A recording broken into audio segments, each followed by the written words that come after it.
At 2.5 to 1, Blame Bishop shifts ground but does so with a 2-length lead. Beyond Street Smart gets out and attacks that deuce. Far outside is Sizzling Evening. We're down to AC Deucey. Beyond Street Smart, Blame Bishop. Beyond Street Smart, 4.5 to 1 wins.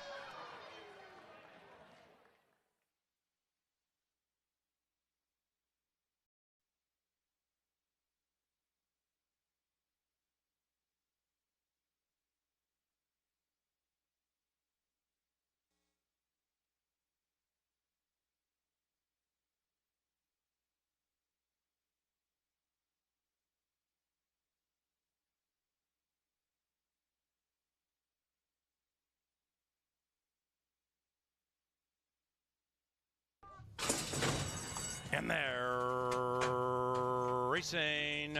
Tight beginning for Talent and Tricks and a good beginning for Bubba Bob. And Bob at 3.5 to 1, right to the lead. Captain Drake in the turf debut, flashing speed. Caramel Angel tucks in behind those two. And as they corner, number 1 is numero uno. It's Bubba Bob. After that, Gopher Gold, 4th and 4 out of it to the inside of Last Minister. That one's about 3.5, 4 clear from Last Martini. Then we come to Vivo, mid-pack, but about 8 out of it, and Vivo is now being joined. Actually, Vivo's being passed by Love My Boss on a day we celebrate the memory of Kurt Sampson. Then we come back to Tri-Spot, the 8-year-old advancing at a fat price, and the one in last is the Bad Beginning, Talent and Tricks. 11 lengths from first to last, and they have less than a half mile to travel, and now it's all jumbled up top because Bob has company in the shape of Captain Drake, and outside of that, Caramel Angel. Last Minister, 4 wide, right in the thick of it.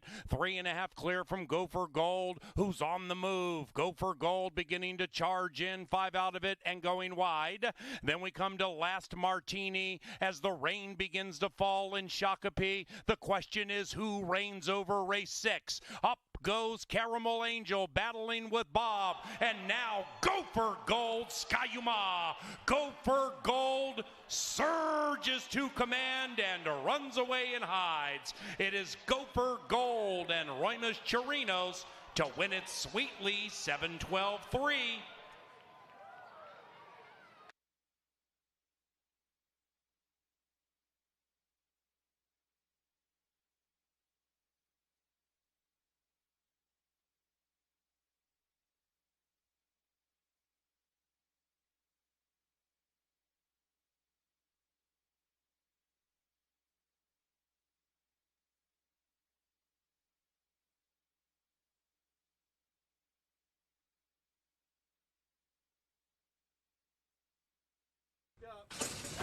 And they're racing. Quartet off sweetly. SW Artemisia pops out of the gate beautifully, and the Pretty Gray is in hand and in command. After that, Faster Than Hasta at 4 to 5. Now on the inside, Ms. Esther, the 7-year-old mare's begging for the light of day. Between them is Cold Brewster, and as they head for home in the CBY Park Distance Challenge, it is SW Artemisia being collared and passed by a game mare named Ms. Esther, who rolls right on by. And at 4 to 5, the one Ms. Esther is the Distance Challenge champion.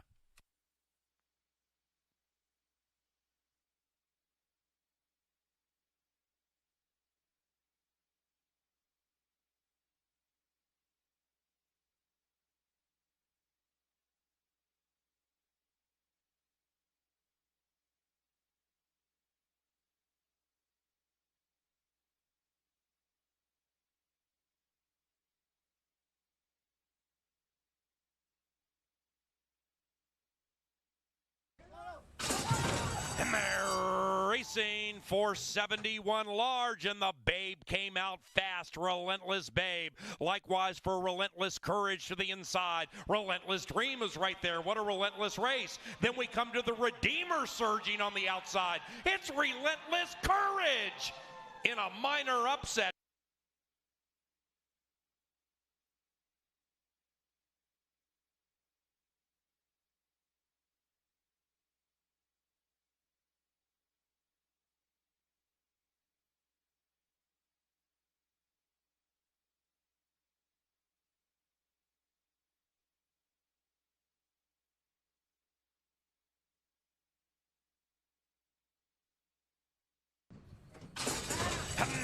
Let It Go in the Distaff Challenge. Linder 16 out okay, likewise for Love Pop. And between them is DG Dreamer, Apolitical Mogul, battling the stablemate Linder 16 with Love Pop to the inside. Into the final 50, Apolitical Mogul, Linder 16. She's too rich.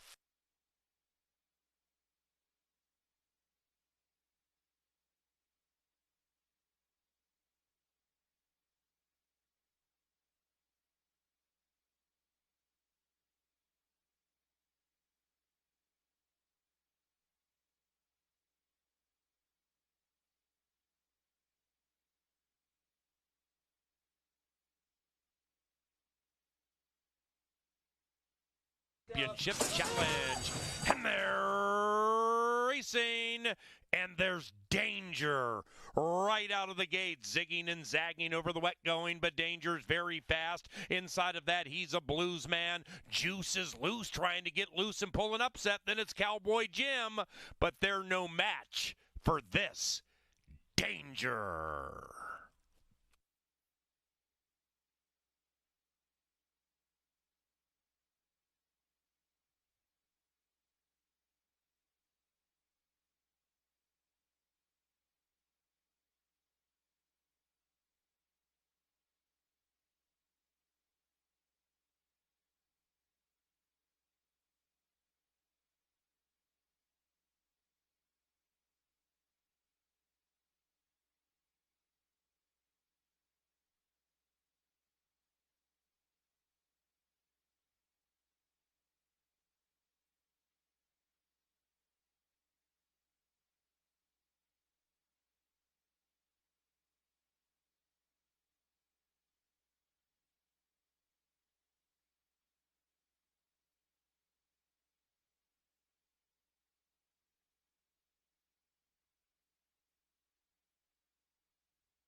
Good afternoon, ladies and gentlemen, and welcome to the races.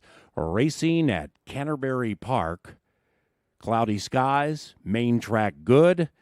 Solo turf race to the main track changes, and they're there. First race rider change, Har to Har. Number 4, Kelsey.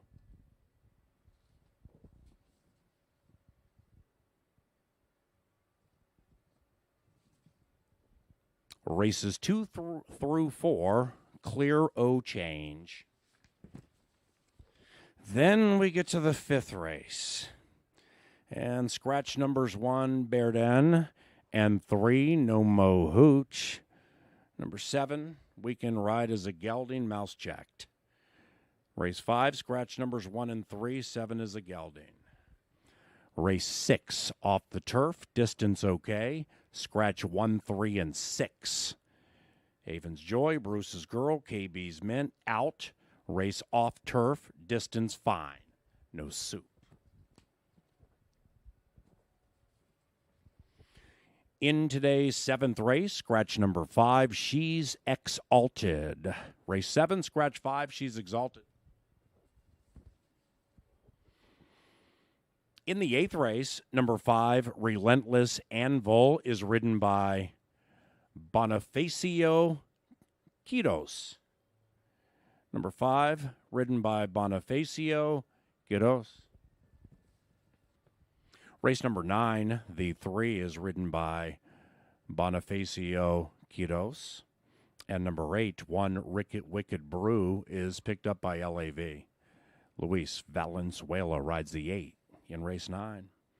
And in the 10th race, number 3, Relentless Streak, is ridden by Bonifacio Quiros. No flipping halter for the 6.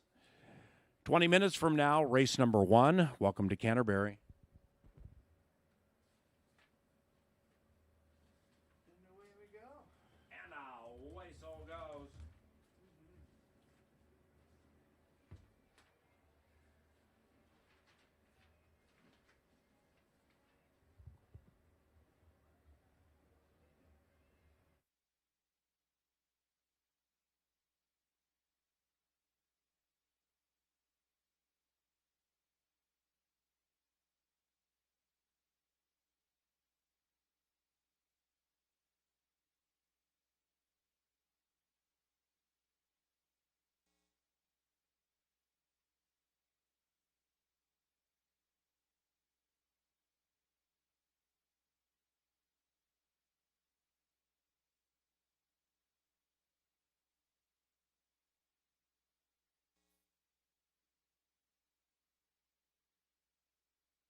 Yo, what's up? Welcome to Canterbury on this cloudy Wednesday, Shakopee, Minnesota. We have a 10-piece for you today. Good main track, the one turf race over to the main track. Tomorrow's card looks fantastic. Then Sunday, it's Extreme Day. Awesome time to bring the kids with the ostrich, camels, and zebras racing. And that's going to be Sunday on Family Day. Speaking of racing, jockey Lindy Wade. Some would say it paid to ride Wade after you cash a bet, or maybe you're a trainer and or an owner and you win a race. Lindy Wade, new to Canterbury, here from Sam Houston.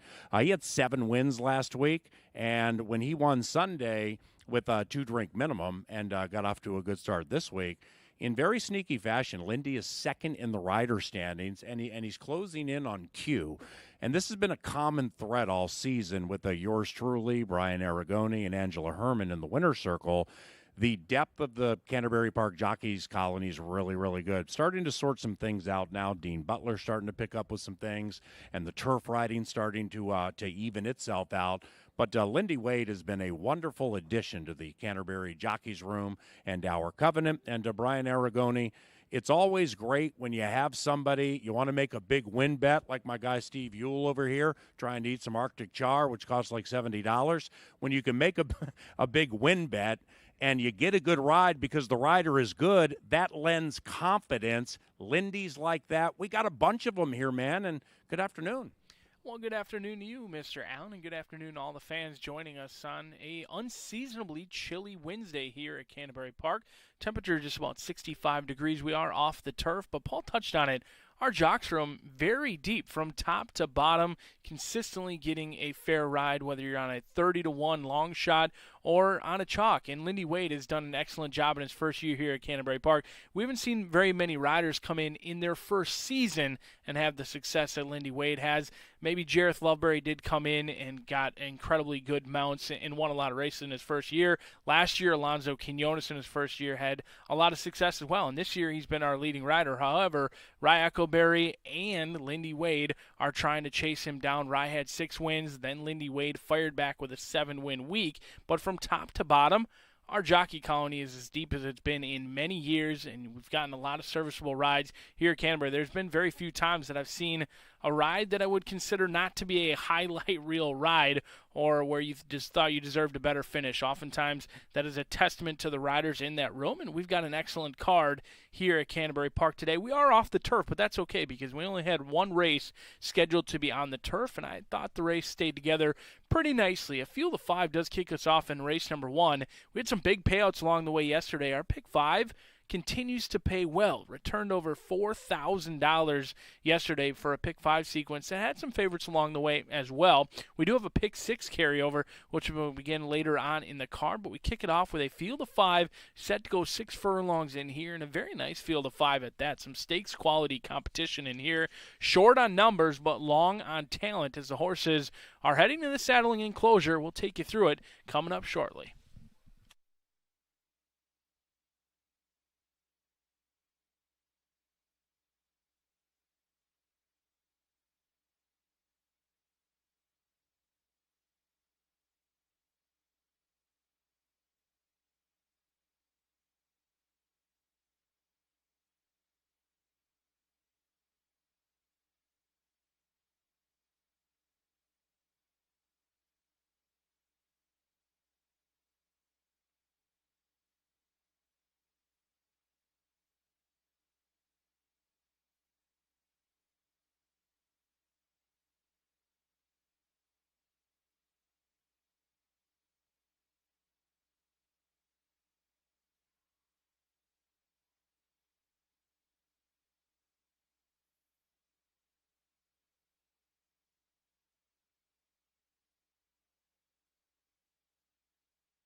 Field of 5 is assembled in the paddock for the opener. We're just 10 minutes away from the lid lifter here at Canterbury Park. Short on numbers, but certainly long on talent. Many in here are stakes tested, not only stakes tested, but stakes victors in the past, like this 3-year-old filly, Alberta Sun, the top selection in here for yours truly, and second place horse for Paul Allen. Exits a race in the slop, lost by a neck that day to Ready to Runaway, who's one of the Minnesota's finest mares here at Canterbury Park. 4 for 9, and win today would push those earnings over 100,000 and only start number 10. Looking to get back to the winning ways. Has won 4 out of the last 6 races. Looks to make it 3 out of the last 4. Has a tactical style, but the inside probably not preferred, but we did highlight Lindy Wade in the opener. We'll see if he can do us justice in here. 4 to 1, a great price, though, on Alberta Sun. Very excited about that price, despite being down on the inside. The 2 is Girls a Bullet. Alex Conchari gets the call in here for Mac Robertson. Certainly Hall of Fame connections for this 5-year-old mare bred in Kentucky. 4 for 18 and loves it here locally. 5 starts, never finished worse than 3rd. However, they did lose to Arizona Sun, not Alberta Sun, but Arizona Sun by about 8 lengths last time out. That was on the turf. They'll get class relief today, and they'll go turf to dirt in here with Girls a Bullet. The 3 is the Field's Long Shot. We've seen it consistently time and time again at Canterbury Park, that small fields, oftentimes you do get big payouts, and Empire Racing Stables has been heating back up. Robertino Diodoro sends out both Alberta Sun along with even Pandura. They dove into the claim box last time out for $20,000. They come back protected in this spot. We'll see if Diodoro can improve even Pandura, the field's long shot at this point. The 4 is Final Form. Do note, one Har off, the other Har on. Kelsey Har picks up the mount for Nathan Har. Backhouse has been heating up here at Canterbury Park. A good second-place finish last night, and he had a win last week as well. Final Form. Another goes turf to dirt, and the last time they were on a main track, they won by 3 lengths. We'll see if Final Form can do it again. But on the outside, it's the heavily wagered and the good-looking Clickbait, the Big Gray. Gets Cecily Evans aboard for Mac Robertson. 2 Dios, 2 Macs, and Alexan Backhouse. We'll see what happens as the field of 5 goes out for the opener, and we'll kick off that pick 4 just 8 minutes away.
Things are set to kick off in 6 minutes for our Wednesday card.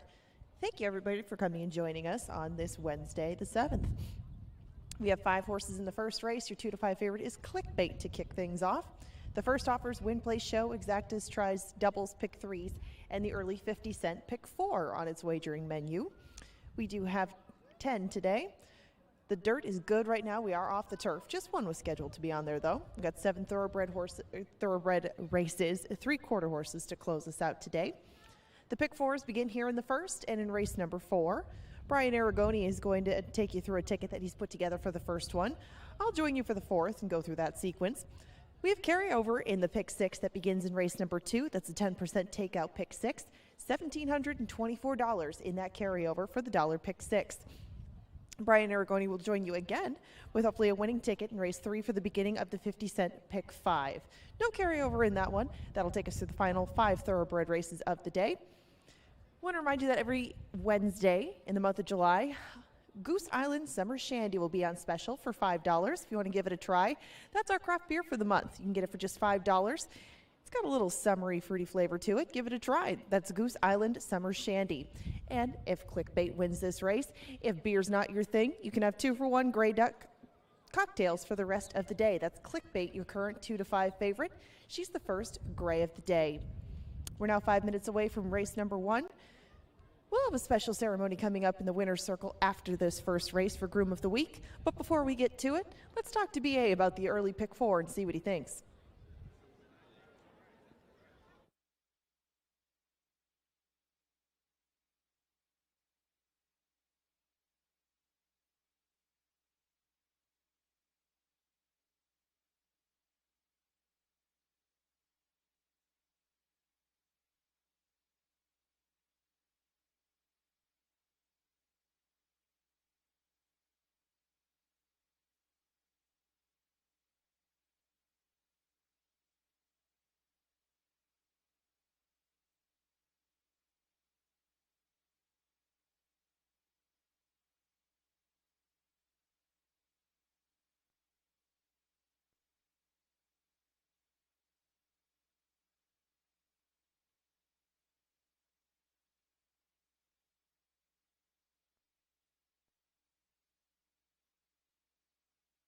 Start the day out with a little $9 pick 4 action. We've had some big payouts, not only in the pick 5 and pick 6, but also the pick 4 as well. And it looks like it goes through Clickbait. There's no doubt about it. Clickbait was very impressive last time out.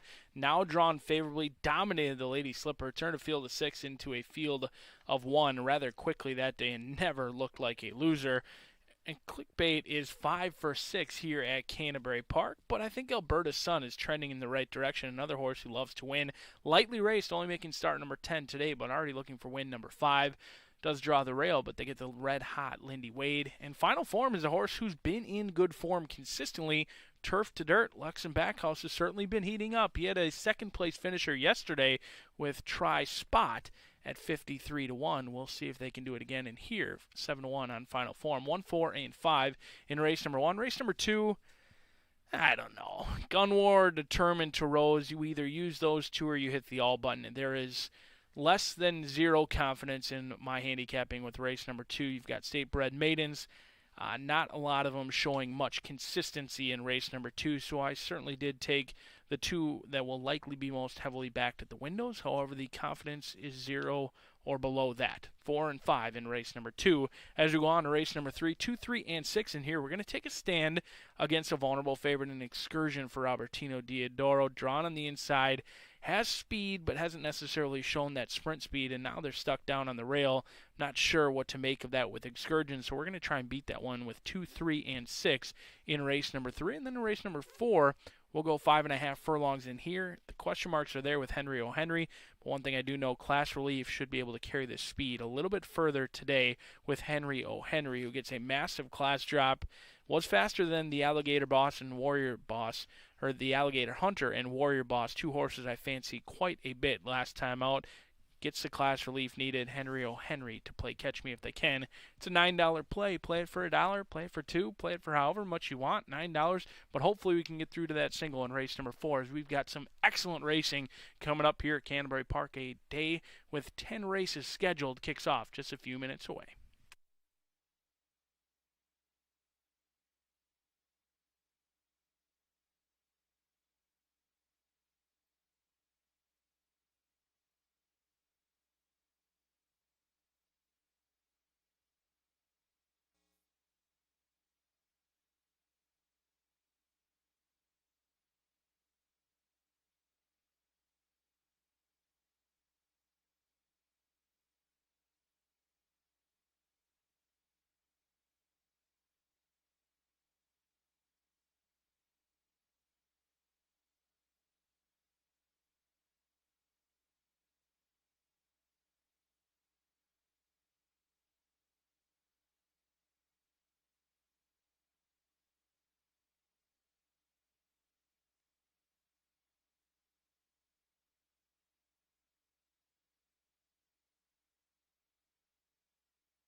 The horses are moving into the gate, and it is now post time.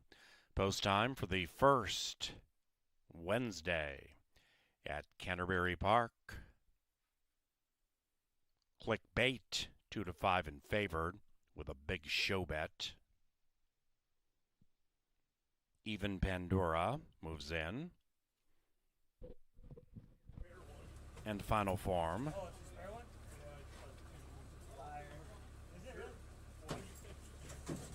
Lavongo's daughter, Clickbait.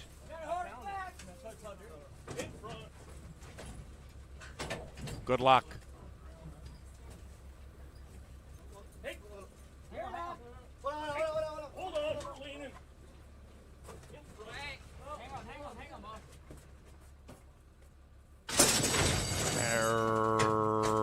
Racing, perfect start. Alberta Sun immediately puts one on the field, Sun by one. Final form is next, then it's Girls a Bullet, and Clickbait is in the clear, 2 lengths in arrears, about to be joined by Even Pandora.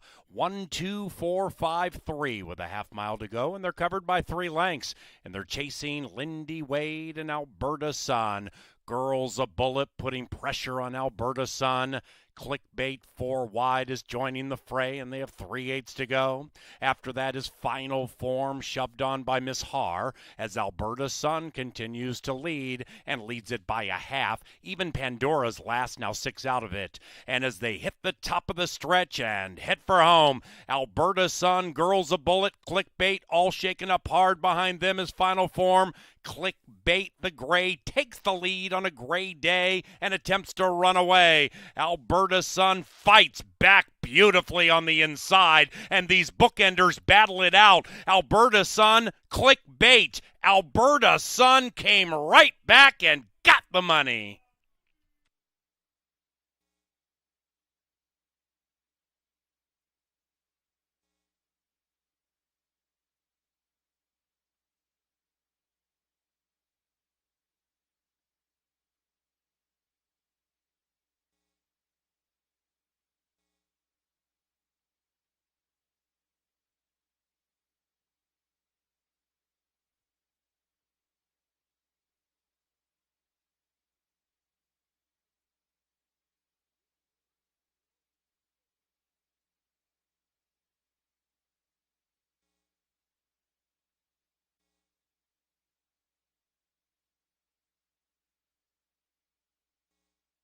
Photo finish.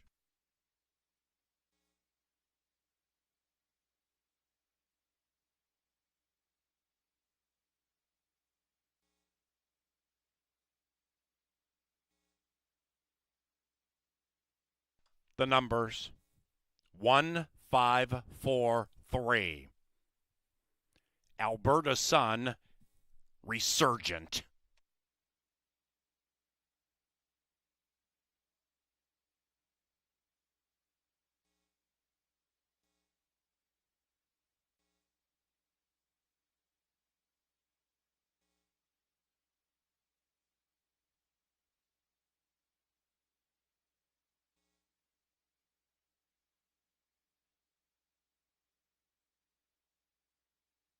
The first is official.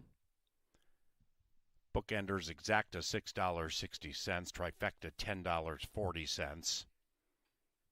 That's show open, all evens.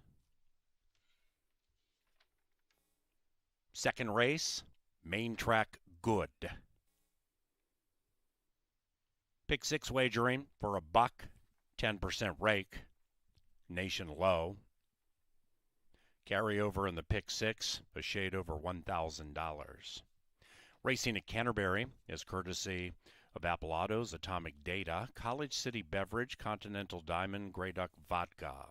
Gallagher Benefit Services, iHeartRadio, Jim Beam, Quick Trip, Loeffler, the Minnesota Lottery, Pepsi, Star Tribune, and Wayne Anderson Limited.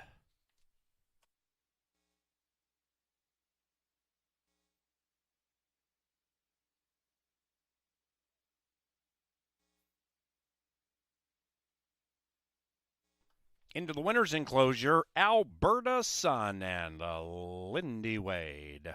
Randy Haug is the winning owner. The winning trainer, Dio Robertino Diodoro. Alberta Sun. Race number 2 is courtesy of Atomic Data. And we also thank Apache, Abellados, and Archkey Technologies. Atomic Data is our preferred IT solutions provider.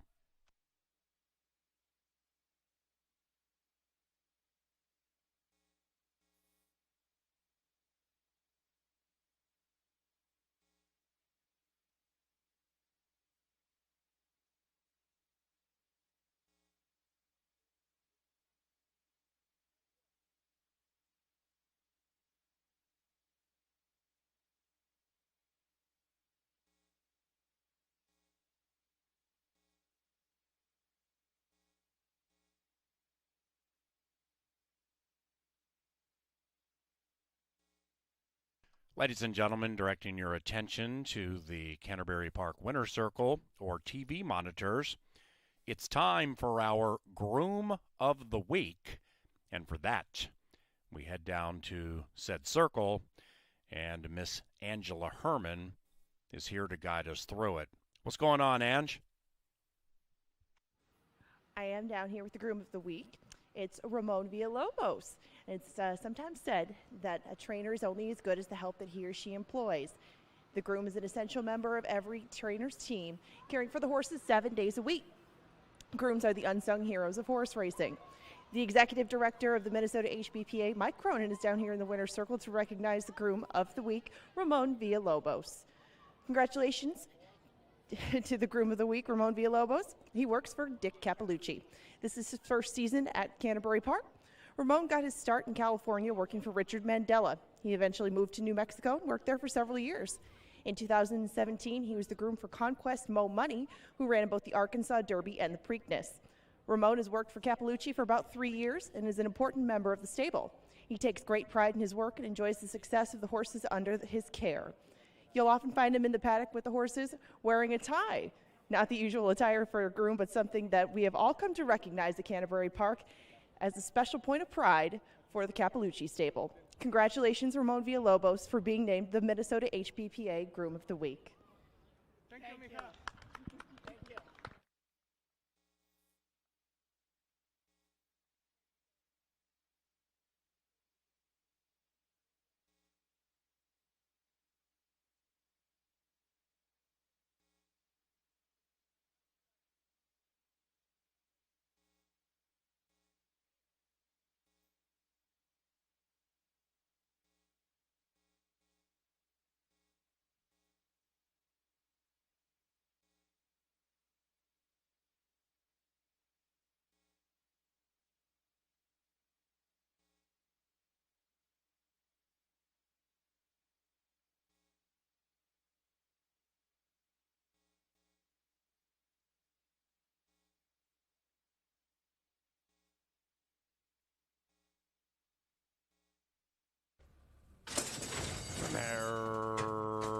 Racing, perfect start. Alberta Sun immediately puts one on the field, Sun by one. Final Form is next, then it's Girls a Bullet, and Clickbait is in the clear, 2 lengths in arrears. About to be joined by Even Pandora. 1, 2, 4, 5, 3 with a half mile to go, and they're covered by 3 lengths. And they're chasing Lindy Wade and Alberta Sun. Girls a Bullet putting pressure on Alberta Sun. Clickbait 4 wide is joining the fray, and they have 3/8 to go. After that is Final Form, shoved on by Miss Har, as Alberta Sun continues to lead and leads it by a half. Even Pandora's last, now 6 out of it. And as they hit the top of the stretch and head for home, Alberta Sun, Girls a Bullet, Clickbait, all shaken up hard behind them is Final Form. Clickbait, the gray, takes the lead on a gray day and attempts to run away. Alberta Sun fights back beautifully on the inside, and these bookenders battle it out. Alberta Sun, Clickbait. Alberta Sun came right back and got the money.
Alberta's Sun So Game battled on the front end and then just simply repelled your heavily bet favorite. And speaking of favorites, we're going to have another heavily bet horse in this race. It looks like Determined to Rise opened up at 1-9, currently 1-5.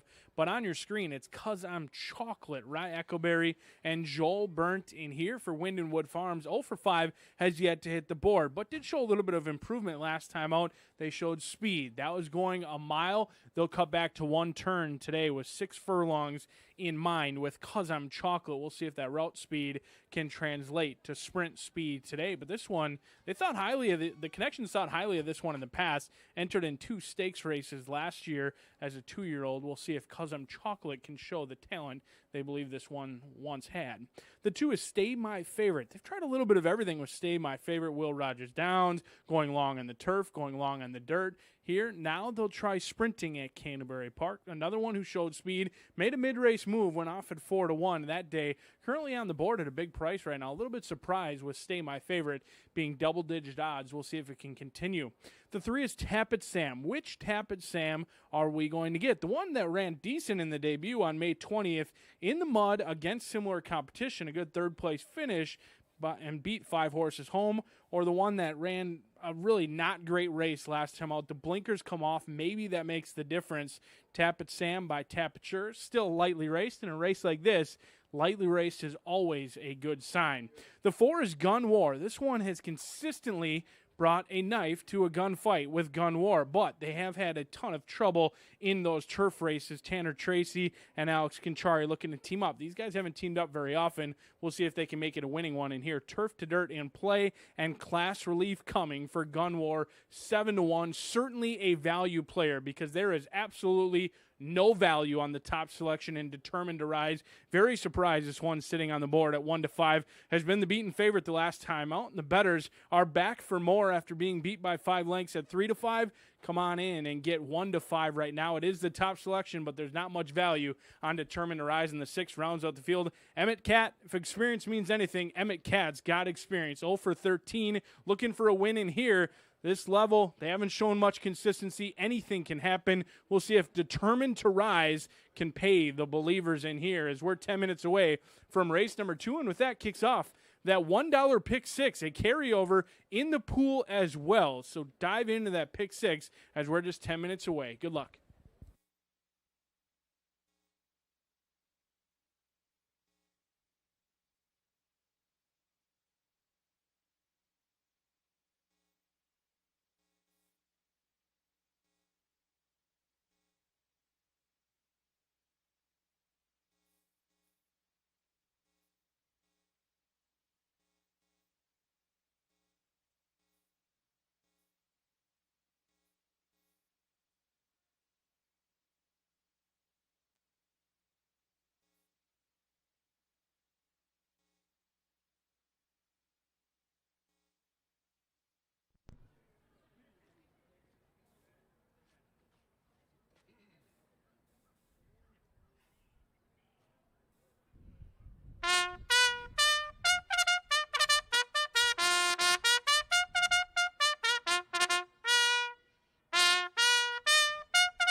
Race 2 is coming up next. We have Minnesotans coming out, and 6 of them to be exact, seeking to break their maiden, going 6 furlongs.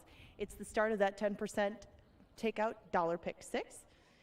But there's other wagering options too. You can do 50-cent pick 3s, doubles, exactas, tries, superfectas, and win place and show bets. We have another heavy favorite in the 5-hole for this one. That's 1-5, Determined to Rise. The second is sponsored by Atomic Data. And they'll show us some of the standings right now in the jockey and trainers races coming up in a moment. But a few things to cover before then, like some upcoming events that we have here at Canterbury. We have Extreme Day coming up on Sunday the 11th. We got camels, ostriches, and zebras in between the races. Pony rides from 12:30 to 4, and limited tickets. I mean, it gets pretty busy out here. If you'd like to get your tickets beforehand, you can do so at canterburypark.com, and you get a discount for booking in advance. Hall of Fame Day is just a few days later. We'll induct a new class, the 2021 class, into the Hall of Fame with 4 stakes races. They're all $50,000 apiece. That's the Ralph Strangis, the Minnesota Turf Distaff, the Vic Myers, and the Francis Genter. Twin Cities Summer Jam tickets are also available online in addition to tickets for both Hall of Fame Day and Extreme Day. All that information is on the website, as well as some information about contest play coming up. If you'd like to play across the country, you can do so on horsetourneys.com or sportakings.net. We've got super satellites going on upstairs. Still lots to come in the season, and you can check out all of that information on canterburypark.com. Coming up next, we'll take a look at the leaderboards, see how things have gone lately between the jockeys and trainers races, brought to you by Atomic Data. Up here on the board, you see the jockeys race. Alonzo Quinones remains 3 on top. He got 1 yesterday, but Lindy Wade picked up a couple, as well as Dean Butler. Lindy Wade hot on his heels, and he just won the first race today. It's getting a little closer up top. Alonzo again won 1 yesterday, but still remains up by 3. Bruno Roan won a couple of races yesterday, but Mac Robertson remains atop the trainer standings by 2 over Robertino Diodoro, and you might hear that name a lot today. Mac Robertson had horses entered in 6 of the first 7 races today. Any other thoroughbred trainer on the card only had 2. Lots and lots of horses coming from that stable today. That lead might extend, but Robertino Diodoro did pick up the first, made things a little bit tighter on Mac Robertson. The contentious races continue through the summer, and we keep track of it each and every day, thanks to Atomic Data and those leaderboards before the second race each racing day. We're now 6 minutes from race number 2. Remember, the Pick 6 starts here with a carryover of over $1,700 to start with the pool. Good luck in all of your Pick 6 ventures. You still have a 2-5 favorite to try to beat and determined to rise.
It's post time for the second at Canterbury Park.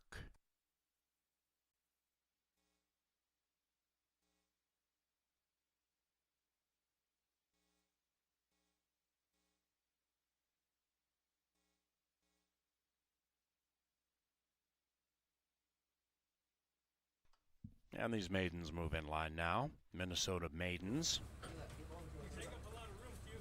Going 3/4 of a mile. Emmett Cat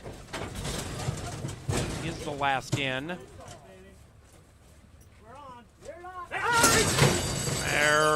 Racing number 3, Tappet Sam, out good 10 lengths last. Hold all tickets regarding number 3, just in case. Gun War on the class drop pops and Determined to Rise, the favorite, right there at 4 to 5. Inside, 'Cause I'm Chocolate zooms right by all of them, and 'Cause I'm Chocolate takes the lead by a half from the stablemate Determined to Rise. Stay My Favorite, not staying the course at this stage, pushed on hard by Izzy.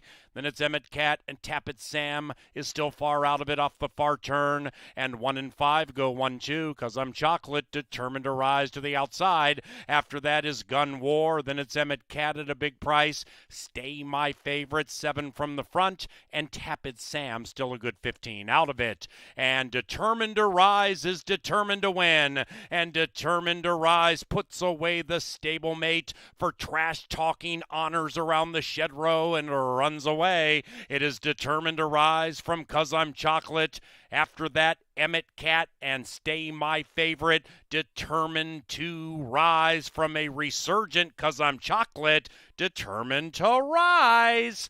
1.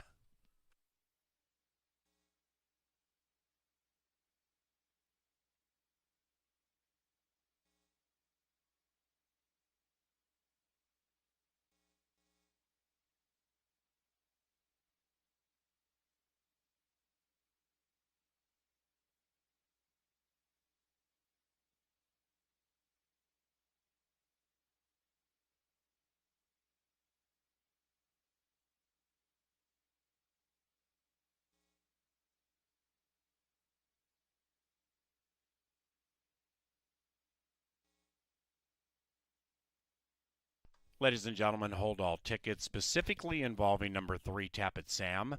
The stewards, our track referees, going to take a peek at the start. Make sure number 3, Tappet Sam, got a fair start. So we have a steward's inquiry into the running of race number 2, specifically involving number 3, Tappet Sam.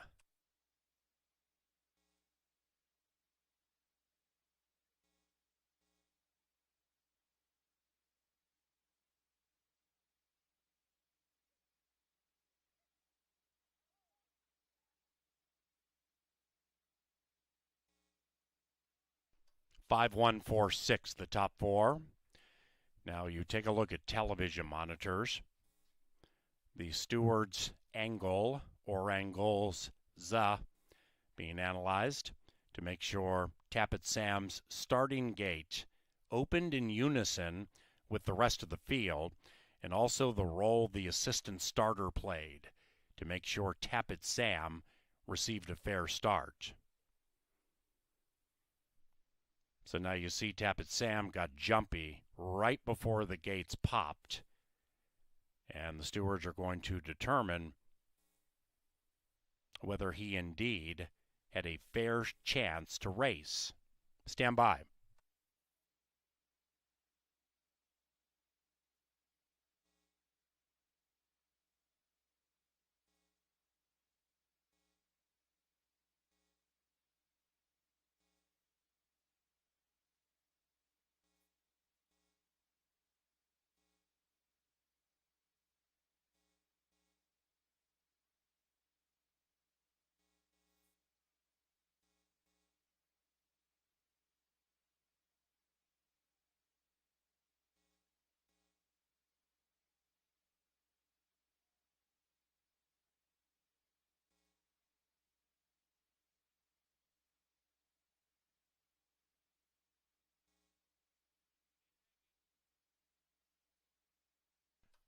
Number 3, Tappet Sam, is a starter, an official starter.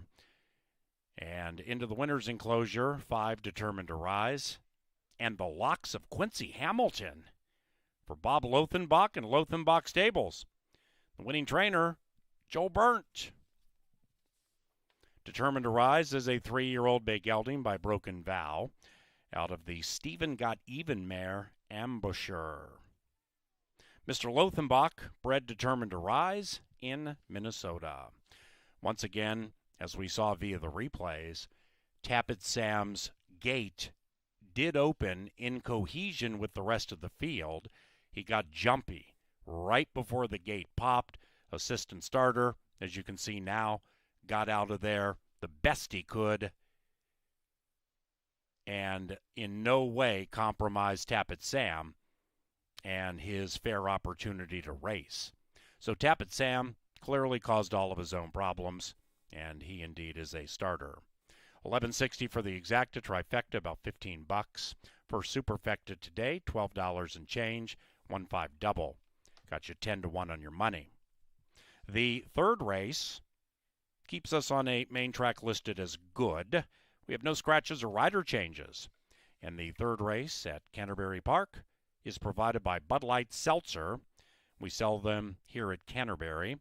It's a bubbly refreshment of seltzer, meeting the taste of sweet lemonade with flavors including black cherry, mango, and strawberry lemonade. Bud Light Seltzer. Don't leave home without it.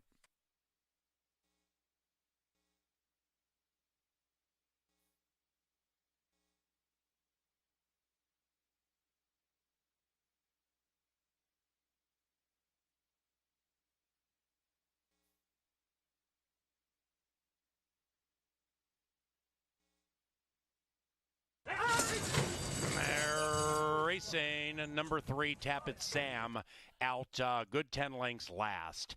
Hold all tickets regarding number 3, just in case. Gun War on the class drop pops, and Determined to Rise, the favorite, right there at 4-5. Inside, Cause I'm Chocolate zooms right by all of them, and Cause I'm Chocolate takes the lead by a half from the stablemate Determined to Rise. Stay My Favorite, not staying the course at this stage, pushed on hard by Izzy. Then it's Emmett Cat, and Tappet Sam is still far out of it off the far turn, and 1 and 5 go 1-2, Cause I'm Chocolate, Determined to Rise to the outside. After that is Gun War, then it's Emmett Cat at a big price. Stay My Favorite, 7 from the front, and Tappet Sam still a good 15 out of it. And Determined to Rise is determined to win, and Determined to Rise puts away the stablemate for trash talking honors around the shed row and runs away. It is Determined to Rise from Cause I'm Chocolate. After that, Emmett Cat and Stay My Favorite. Determined to Rise from a resurgent Cause I'm Chocolate. Determined to Rise. 1.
Race number 3 kicks off today's 10% takeout pick 5 with a 6-furlong sprint with a field of 6 boys looking to get their first career victory. The one is Excursion. Lindy Wade gets the call in here for Robertino Diodoro. Now, these connections did team up for a win earlier today with race number 1 from the inside, and we'll see if they can do it again in here with Excursion. But they went a mile last time out. I thought the horse was very tired at the top of the stretch and kind of drifting out towards the end. Didn't like the way this one really finished up. Negron hops off. Lindy Wade hops on. The vulnerable favorite tag in play with Excursion at 3-1. The 2 is Runaway Harry. Here's the question mark for Winchester Place Thoroughbreds. It's a homebred bred in Kentucky, but the siblings, while they are very good, including Miss Babette and Laidaway as well, who just won here at a big number, all the sibling success has come on the turf course. We'll see if this is a prep for further on the turf in the future, but Runaway Harry, there's no doubt about it, the workouts have been good. The 3 is Oswald Cobblepot. Star Tribune Handicappers, one of his favorite angles in here. I'm not sure if this is his top pick or not. However, speed on the turf going to the main track, currently favored. You get our leading rider in Alonzo Quinones. I think 7.5 furlongs just a little bit too far for Oswald Cobblepot. 6 furlongs should be perfect for the Okie bred with Georgie Stewart and Clinton Stewart. 2-1, the one to beat in here. The 4 is our Dixie Diamond. Jason Olmstead dominates the quarter horses. We'll see if he can have any success in here with our Dixie Diamond. The mare, she won her final start, and this is her first full. The 5 is Jeepster. One race, wasn't a great performance, and even running 6th place finish with Alex Conchari. But on the outside, it's my top selection, and it's also Kevin Gorg's power play of the day. It's New Dice, 5-1 on the board. KG says this one projects to get a nice stalking trick. The jockey is heating up, and the barn is due for some winners, and I certainly agree with all of that. Cutting back from 6.5 furlongs, lost to a good one last time out and well told. And I think Alfredo Juarez is heading in the right direction, and hopefully the Litvin barn is as well. I'm going to put New Dice on top. I absolutely agree with the power play. We'll see if we can score the goal 10 minutes from now as the pick 5 kicks off. We'll take you through it right after the post parade.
It's Lynn Dykert, ladies and gentlemen. Lynn Dykert, expert bugler and cornerstone of racing here at Canterbury Park. We're 8 minutes from race number 3, and that signals the beginning of our 50-cent pick 5. That's a 10% takeout wager, just like that pick 6 that started in the last race. But there's lots of other wagering options from which to choose. You can do win place shows, exactas tries, supers, doubles, and 50-cent pick 3s. Your current 9-5 favorite resides on the rail, looking to pick up another win for his connections, Lindy Wade and Robertino Diodoro. That's Excursion in this maiden special weight going 6th. No changes to report of in here. Remember, that track is good. And Brian Aragoni is going to show you what he thinks of this 50-cent pick 5 sequence in a couple of minutes. And in the meantime, after we mention that this race is sponsored by Bud Light Seltzer, as you search for your single in the sequence, he and Jeff Madej are going to do the same thing. Stay tuned to find out what they came up with.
It's a rare day when Jeff Madej changes his mind. However, that single was selected for on the turf.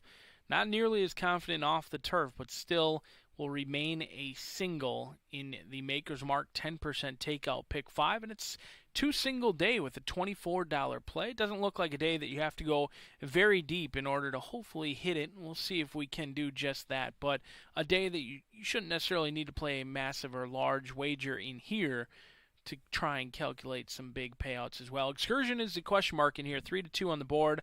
I do believe this horse is vulnerable, but the wagering and the bettors say that I am wrong with 3-2. Fairness in wagering, though, the vulnerable favorites have been winning. They're now 7 for 29.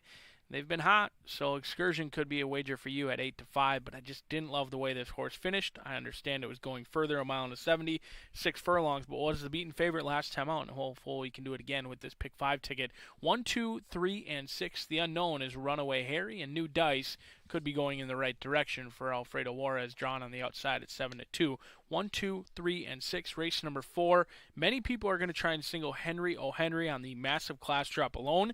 However, this horse does have a tendency to drop anchor just a little bit. I think there could be some vulnerability in Henry O'Henry if anyone is able to jump up and push this horse. But yesteryear changed tactics and got a different result last time out. This is a horse down on the inside, 4-1 morning line, who had always needed the lead. Well, they finally changed it up, and the horse sat off of it and dominated last time out. And the horse that dominated, determined to rise, just came back to win race number 2. 1, 3, 4, and 7 in race 4.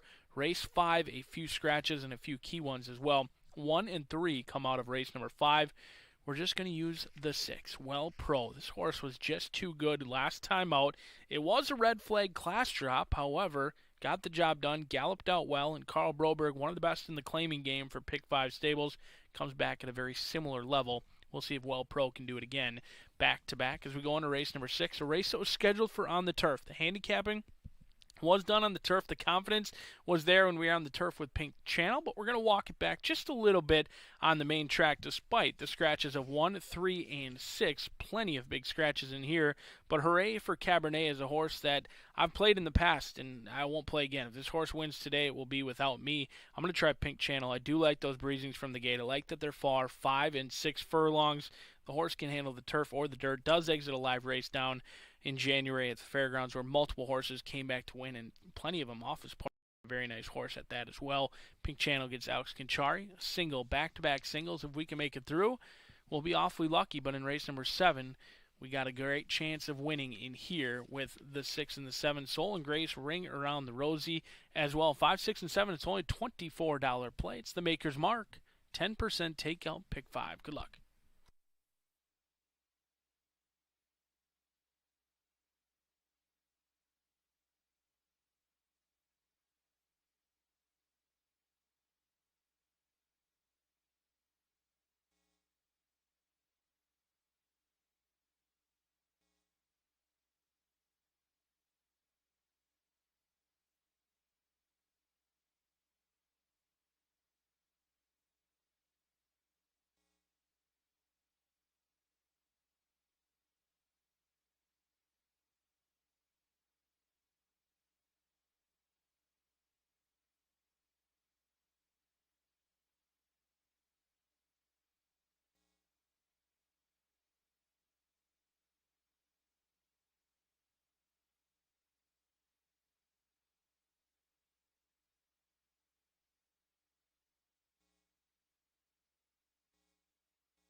The horses are arriving at the starting gate, and it's post time. Post time for the third race, beginning the 50-cent Canterbury Park Pick 5.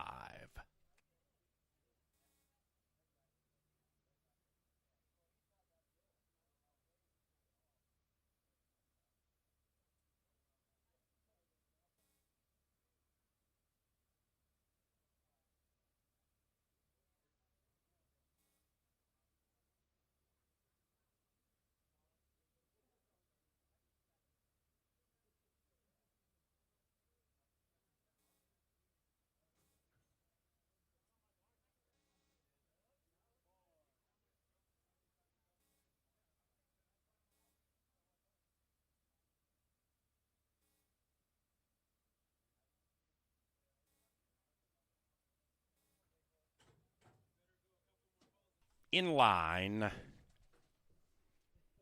Excursion, 8-5 and favored. New Dice, Bookender, 2-1.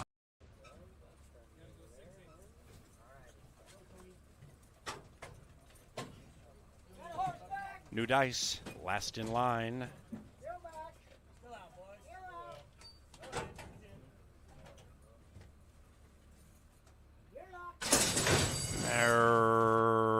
Racing. That firster, Runaway Harry, started in last, but now zooms right up to join the lead. Runaway Harry in the patriotic colors takes the lead by a head from Oswald Cobblepot. Then we come back to our Dixie Diamond, being joined by Jeepster. Excursion, 5 from the lead to the inside, and outside of that one is New Dice, and we race in 2 pairs of 3.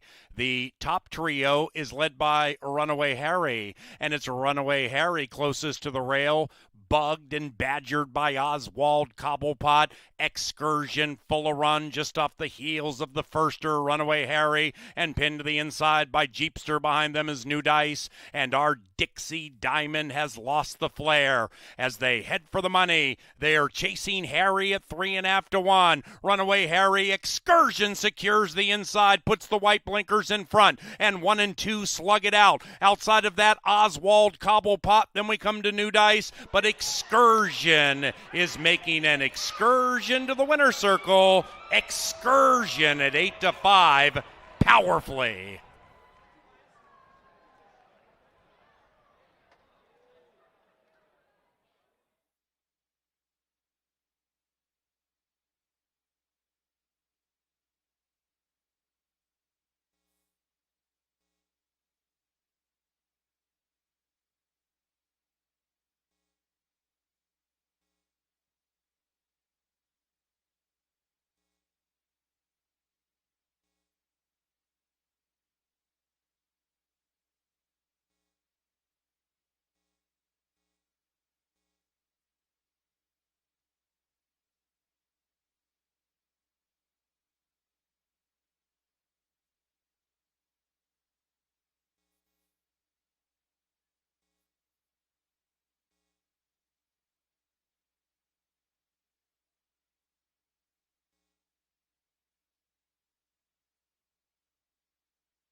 Race 3 is official.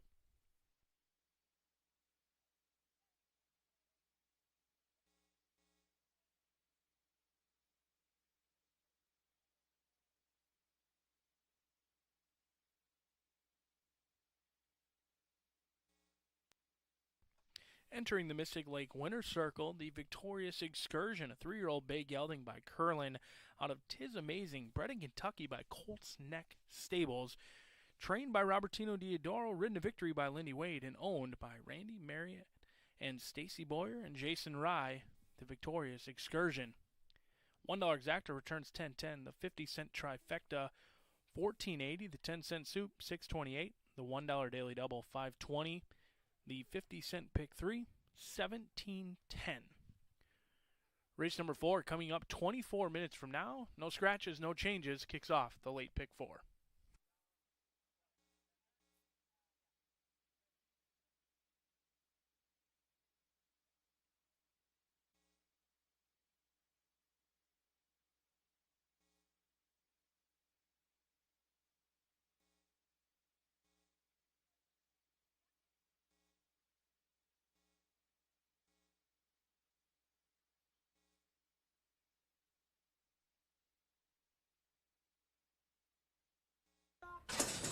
They're racing.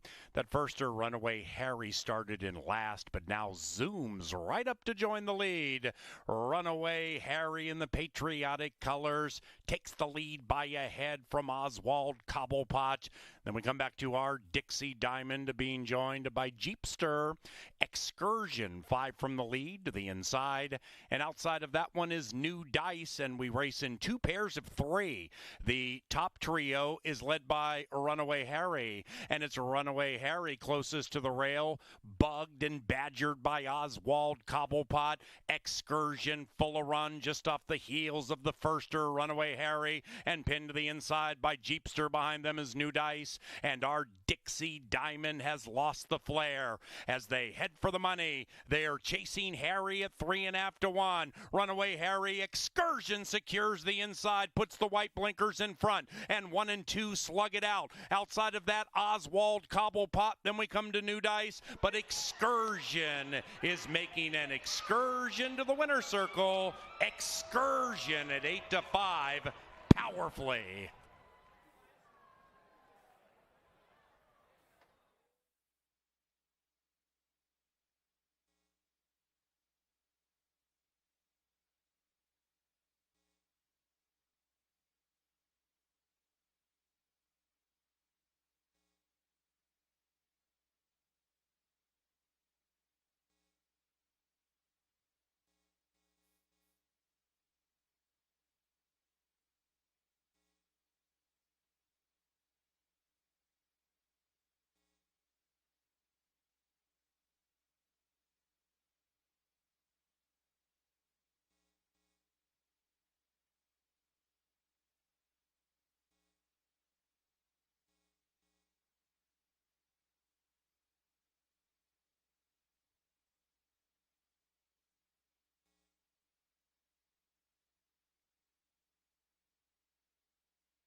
Excursion in a dominating performance. It's pretty silly to make a 30% trainer your vulnerable favorite of the day, get paid to ride Wade.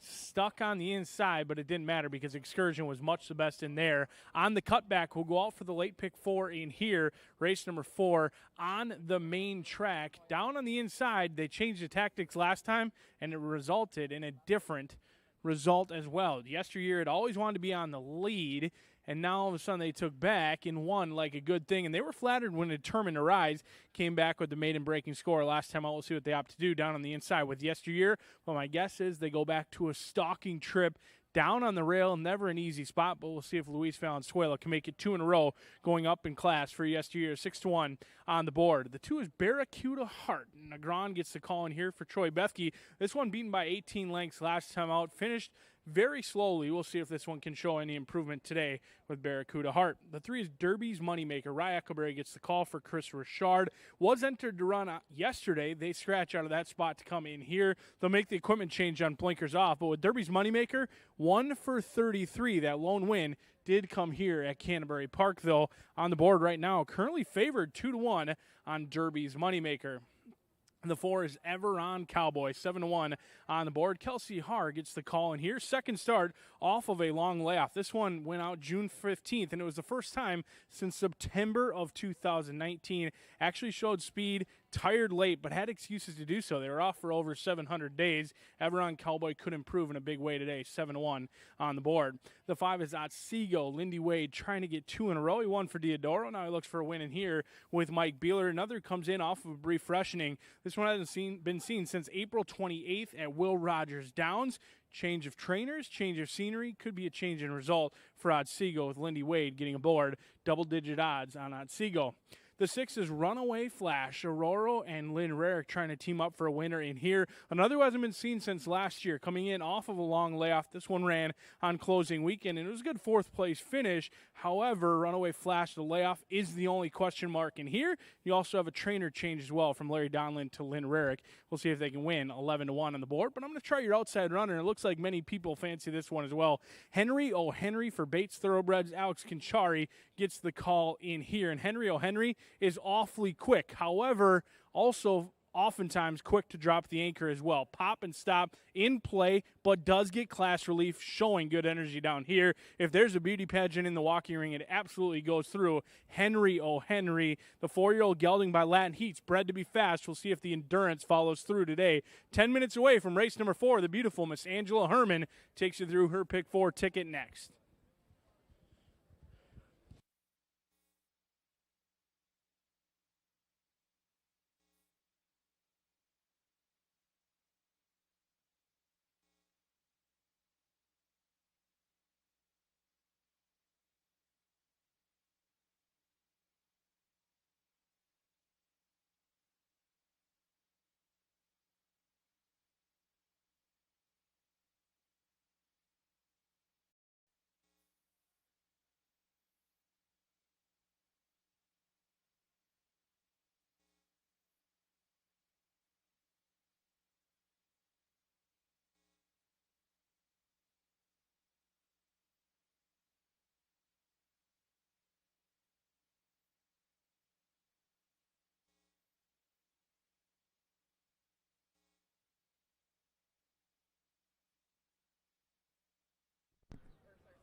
There's 8 minutes until the 4th race, and the horses are now on track.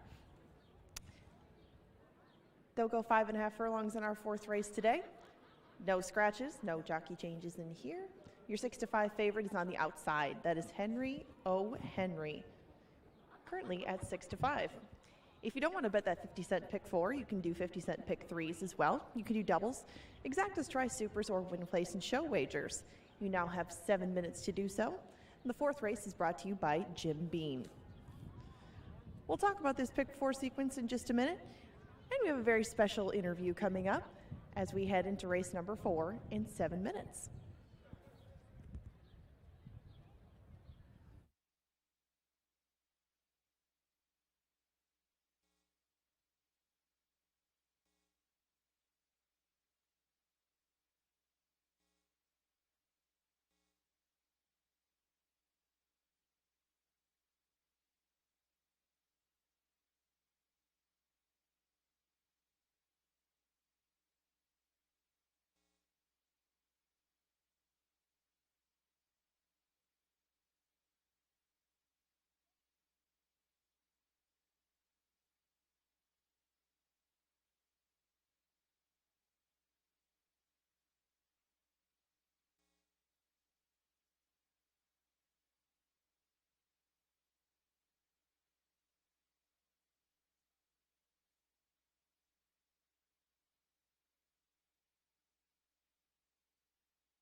It's pick 4 time, late pick 4 time that is.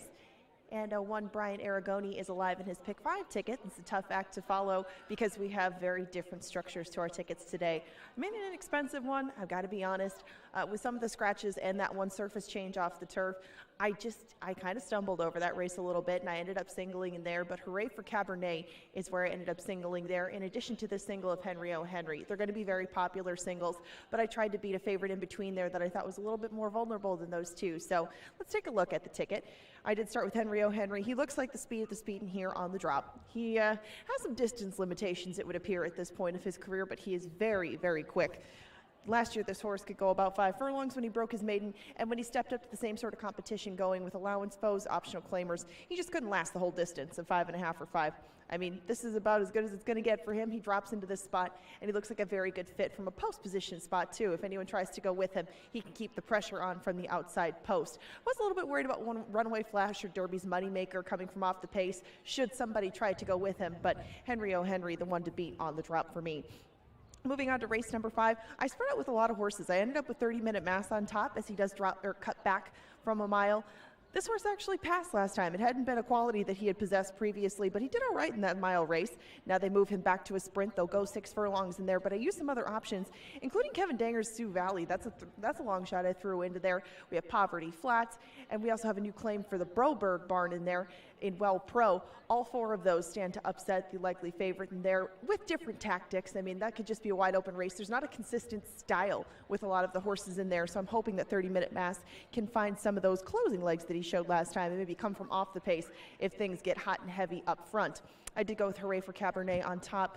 Hooray for Cabernet might just be best if she goes straight to the lead. I'm hoping that's what Ruben Fuentes does, maybe just takes it to these right from the start and put her in a position where she gets brave on the front end and can take them wire to wire. Now, there could be some speed in there on the outside, and one of the horses in there gets blinkers, and she could keep the pressure on, and that has kind of been a caveat for Hooray for Cabernet. When she gets a little bit of pressure, she doesn't finish up with the same boom, but Hooray for Cabernet looks like she'll be the controlling speed in there. She gets some scratches, she gets to the main track, a lot of factors in her favor. So I ended up singling her in a hope of a wire-to-wire maiden-breaking score.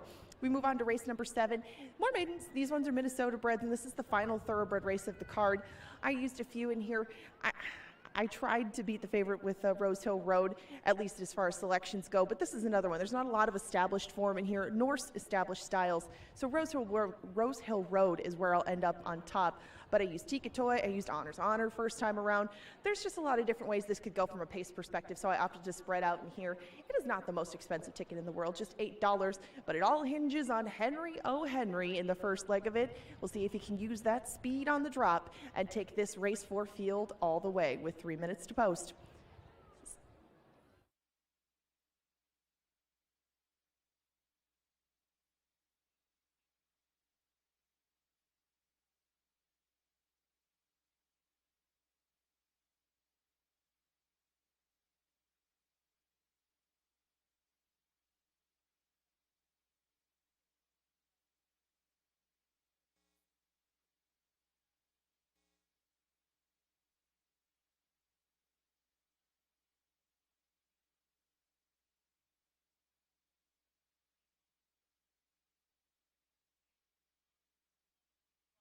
This race? We have a very special birthday girl down in the winner's circle, and you come with a unique story, Carly. First, happy 21st birthday to you, and thank you for spending it out here at Canterbury. Now, you have ties to the horses tying all the way back a long ways through your life. Now, tell us about your first time at the track. I came to the track when I was about 2 days old. My parents came straight from the hospital to the track because my grandpa owned a horse, and he recently just passed away, so this is really special for me. Tell us what coming to Canterbury has meant to you over the years, and one of your most exciting memories coming out here. Coming here over the years and watching the horses that he would own was really fun, and it had lots of memories, and some of the best ones were just eating mini donuts and getting to watch up there and winning. Yeah, standing here was fun, so that was really fun. Well, I understand that he had horses with Troy Bethke. Do you have a favorite one that sticks out in your mind?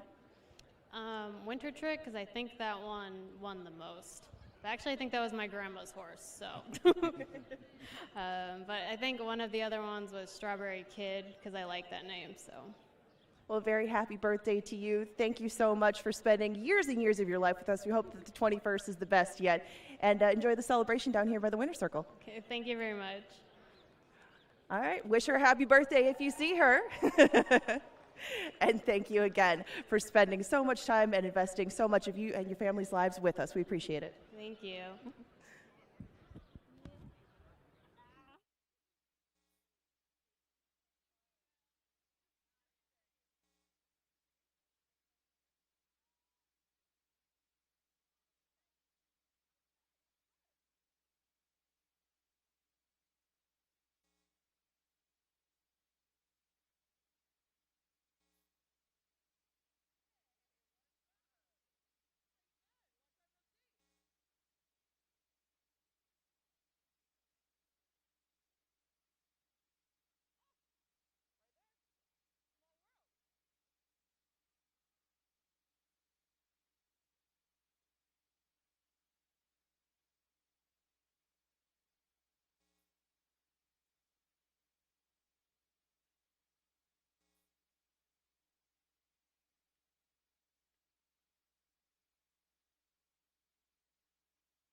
And they've reached the starting gate. It is now post time for the fourth race.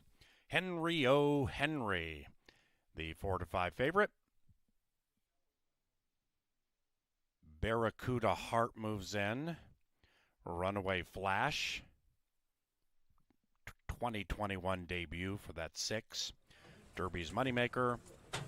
And Henry O. Henry. Here they come.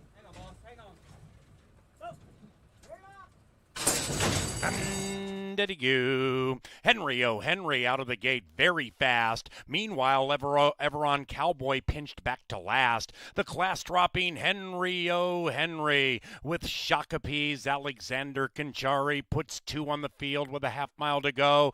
After that is Otsego with the hot rider to the outside of Yesteryear in search of 2 consecutive wins. Henry leads by a length and a half. Derby's Moneymaker and the New Colors advancing 4 out of it. Behind that one, a recovering Everon Cowboy. Then it's Barracuda Heart, and Runaway Flash is now 8 lengths behind Henry O. Henry. And Otsego wants to give him a try, but Henry still is holding everybody at bay by at least 2. Conchari has not done much on this favored 7, and the lead is expanding. It's about 2.5. Meanwhile, Otsego continues to work hard, and now Conchari gets busy on this favorite with 150 to go, and it's Henry O. Henry from Otsego. Yesteryear surging, Derby's Moneymaker surging, but Henry O. Henry winning.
And the numbers. Number 7, Henry O. Henry ran first.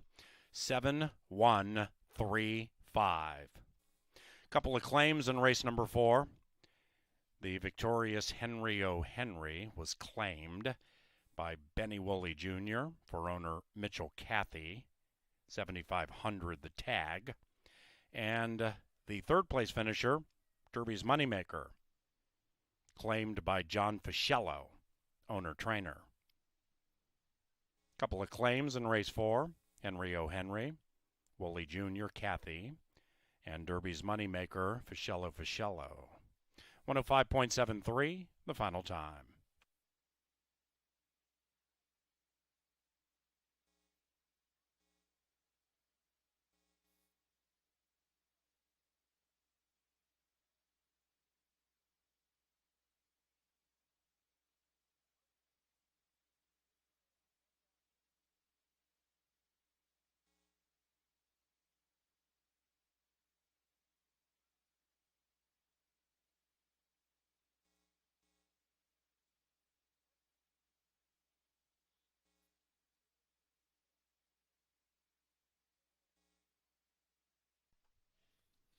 Into the Mystic Lake winner circle, it's Henry O. Henry and Alex Conchari.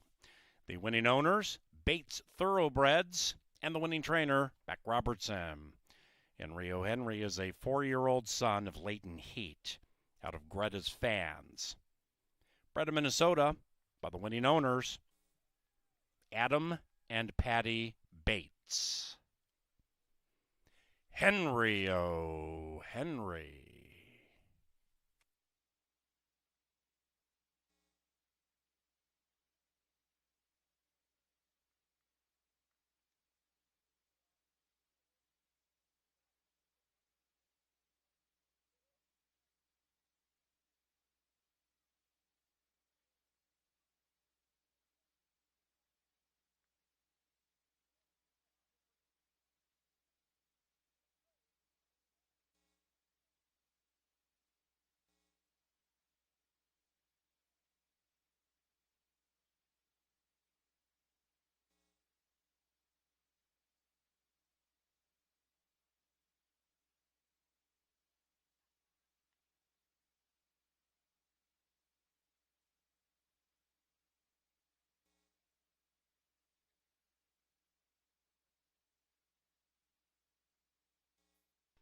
The fourth race is official. Exacta 12 and change. Superfecta $10.84 for a dime. The trifecta paid nearly $10. The 1-7 double $8.50. And the second pick 3 today $6 and change. Pick 4 $36.10. The fifth race is on a good main track. Scratch numbers 1 and 3. Weekend ride is a gelding.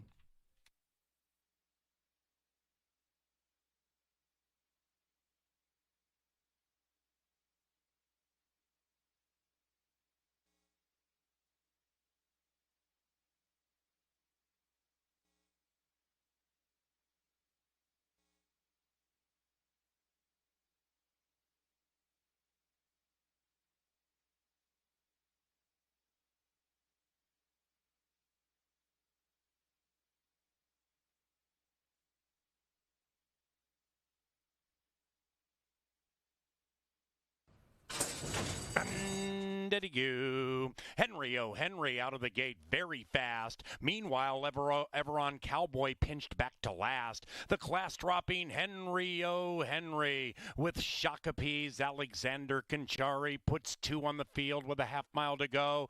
After that is Otsego with the hot rider to the outside of Yesteryear in search of 2 consecutive wins. Henry leads by a length and a half. Derby's Moneymaker in the new colors advancing 4 out of it. Behind that one, a recovering Everon Cowboy. Then it's Barracuda Heart, and Runaway Flash is now 8 lengths behind Henry O. Henry. And Otsego wants to give him a try, but Henry still is holding everybody at bay by at least 2. Conchari has not done much on this favored 7, and the lead is expanding. It's about 2.5. Meanwhile, Otsego continues to work hard, and now Conchari gets busy on this favorite with 150 to go, and it's Henry O. Henry from Otsego. Yesteryear surging, Derby's Moneymaker surging, but Henry O. Henry winning.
13 minutes away from race number 5. Scratch number 1 and 3, Bear Den and No Mo Hooch come out of this race. Leaves us with a field of 7 set to go 6 furlongs in here.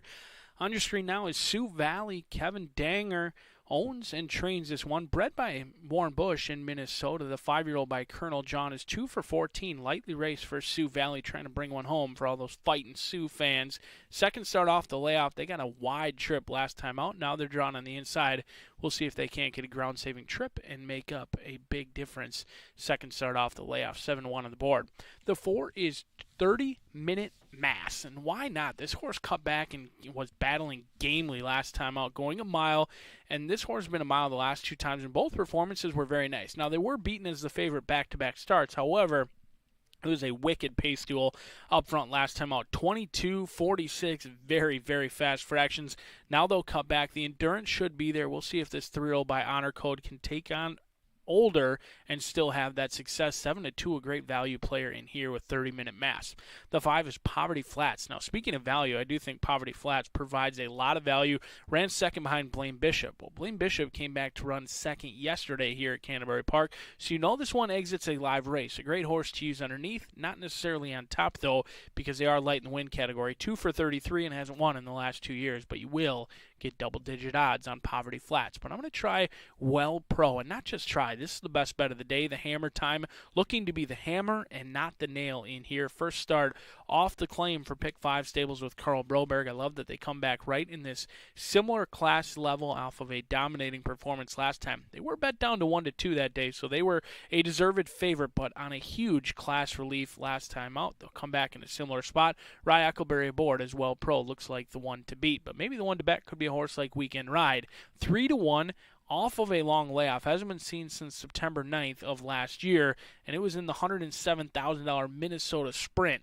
Finished 6th that day, but lost to some good ones, including Fireman Oscar, and also as a 3-year-old took on Older that day. Weekend Ride is stakes tested. There's no doubt about it. However, the layoff and a huge class relief in here has many people questioning. 3-1 on the board.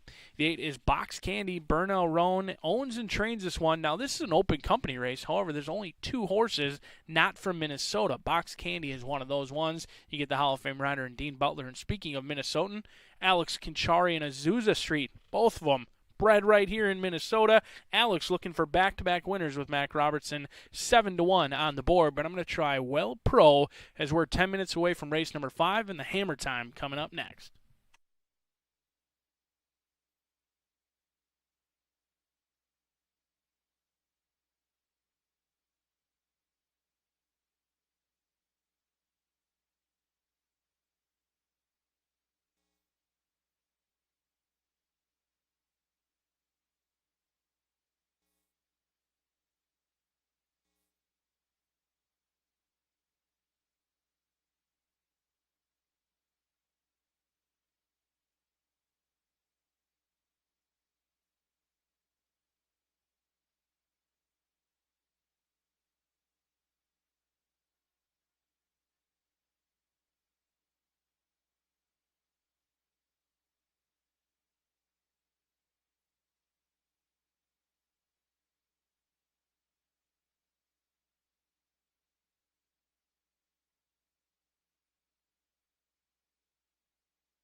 Our 5th field for the day is making their way onto the track. We're 8 minutes away from the 5th race. A couple have withdrawn from here, so we're left with a field of 7. Scratch the 1, Bear Den. Take out the 3, No Mo Hooch. If you'd like to wager on this one, you have your choice of full betting options with Win Play Show, Exactas, Tries, Supers, Doubles, and Pick 3s. The 5th race is sponsored by Pepsi. And your current 8 to 5 favorite resides in the 6 hole. That's Well Pro. If you're down by the winner's circle, pay close attention. We've got a fun game of bean bags coming up, brought to you by Jim Beam. We're halfway through the card. You've got 8 minutes to bet this one.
Up on your screen right now is BA's Budweiser Hammer Time.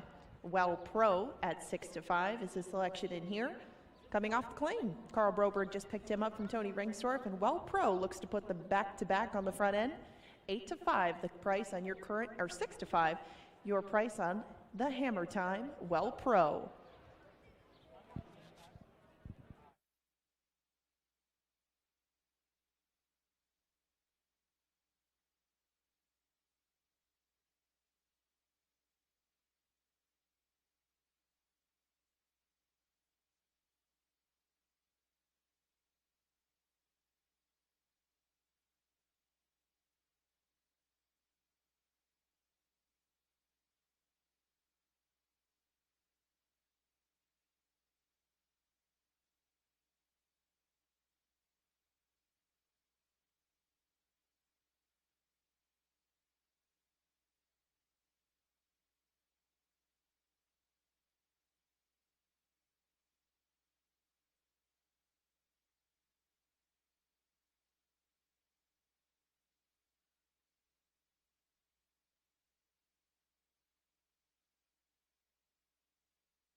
We're down here in the winner's circle to play Jim Beam Beanbag Toss, and we got some prizes on the line here.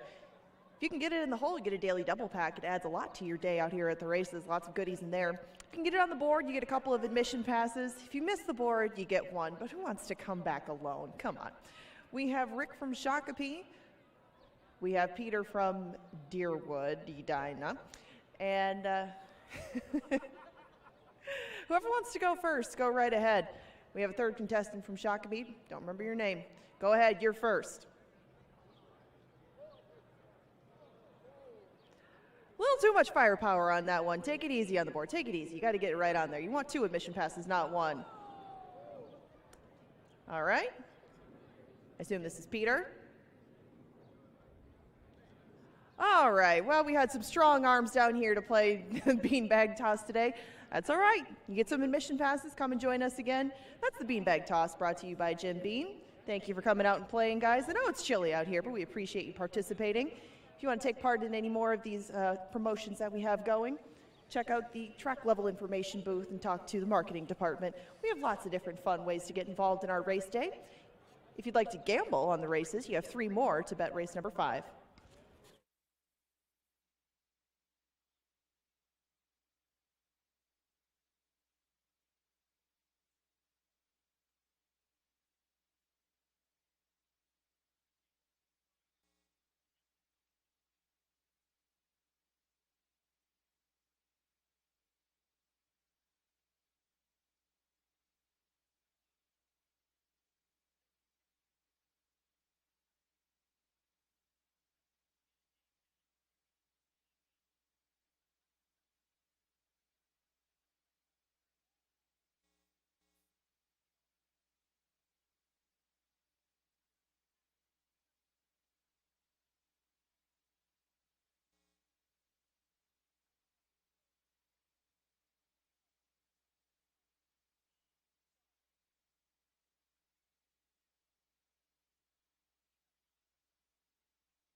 It is now post time for the 5th race at CBY.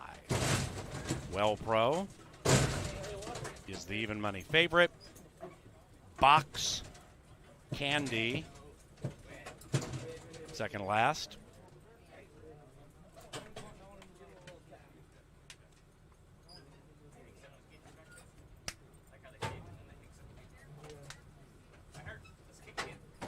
Box Candy, hoping to be sweet, moves in.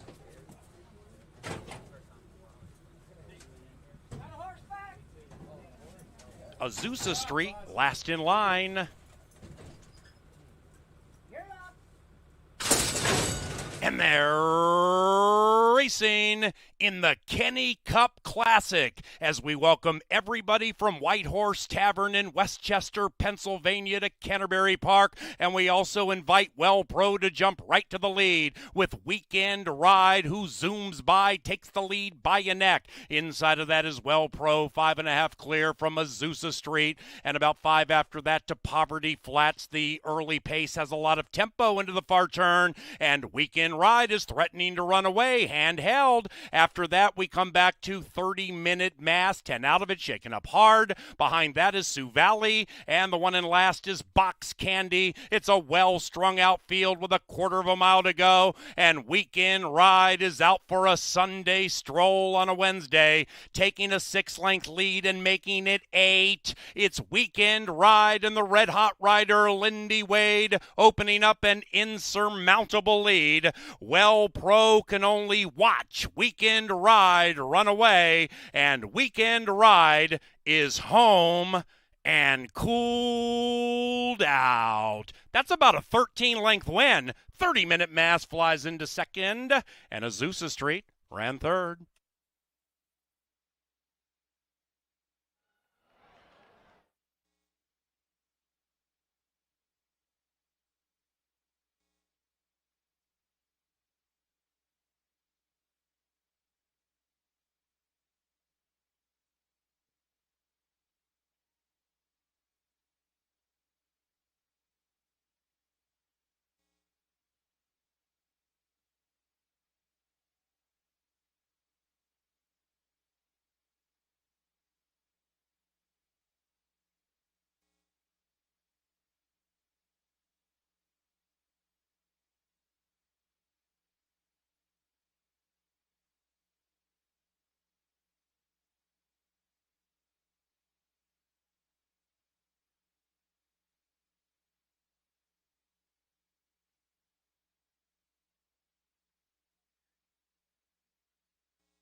Number 7, Weekend Ride, Smash Them.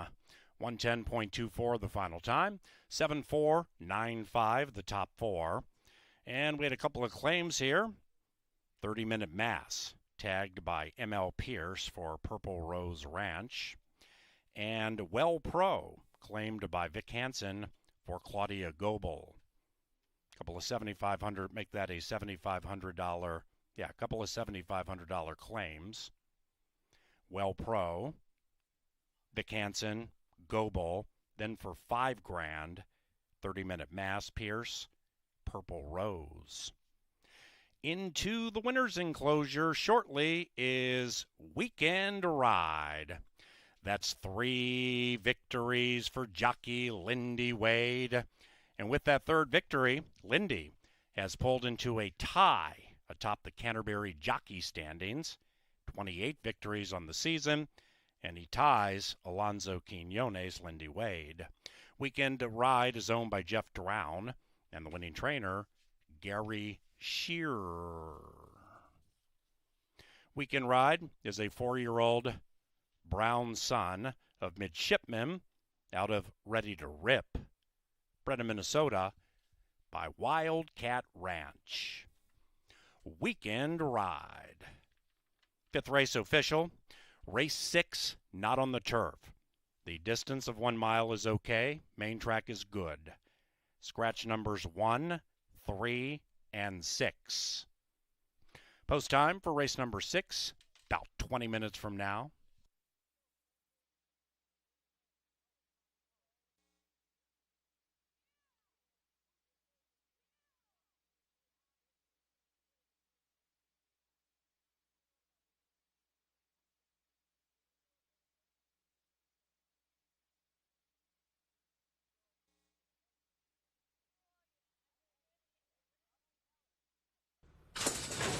And they're racing in the Kenny Cup Classic as we welcome everybody from White Horse Tavern in Westchester, Pennsylvania to Canterbury Park. And we also invite Well Pro to jump right to the lead with Weekend Ride, who zooms by, takes the lead by a neck. Inside of that is Well Pro, 5.5 clear from Azusa Street, and about 5 after that to Poverty Flats. The early pace has a lot of tempo into the far turn, and Weekend Ride is threatening to run away, handheld. After that, we come back to 30-minute mass, 10 out of it, shaking up hard. Behind that is Sioux Valley, and the one in last is Box Candy. It's a well-strung out field with a quarter of a mile to go, and Weekend Ride is out for a Sunday stroll on a Wednesday, taking a 6-length lead and making it 8. It's Weekend Ride and the red-hot rider Lindy Wade opening up an insurmountable lead.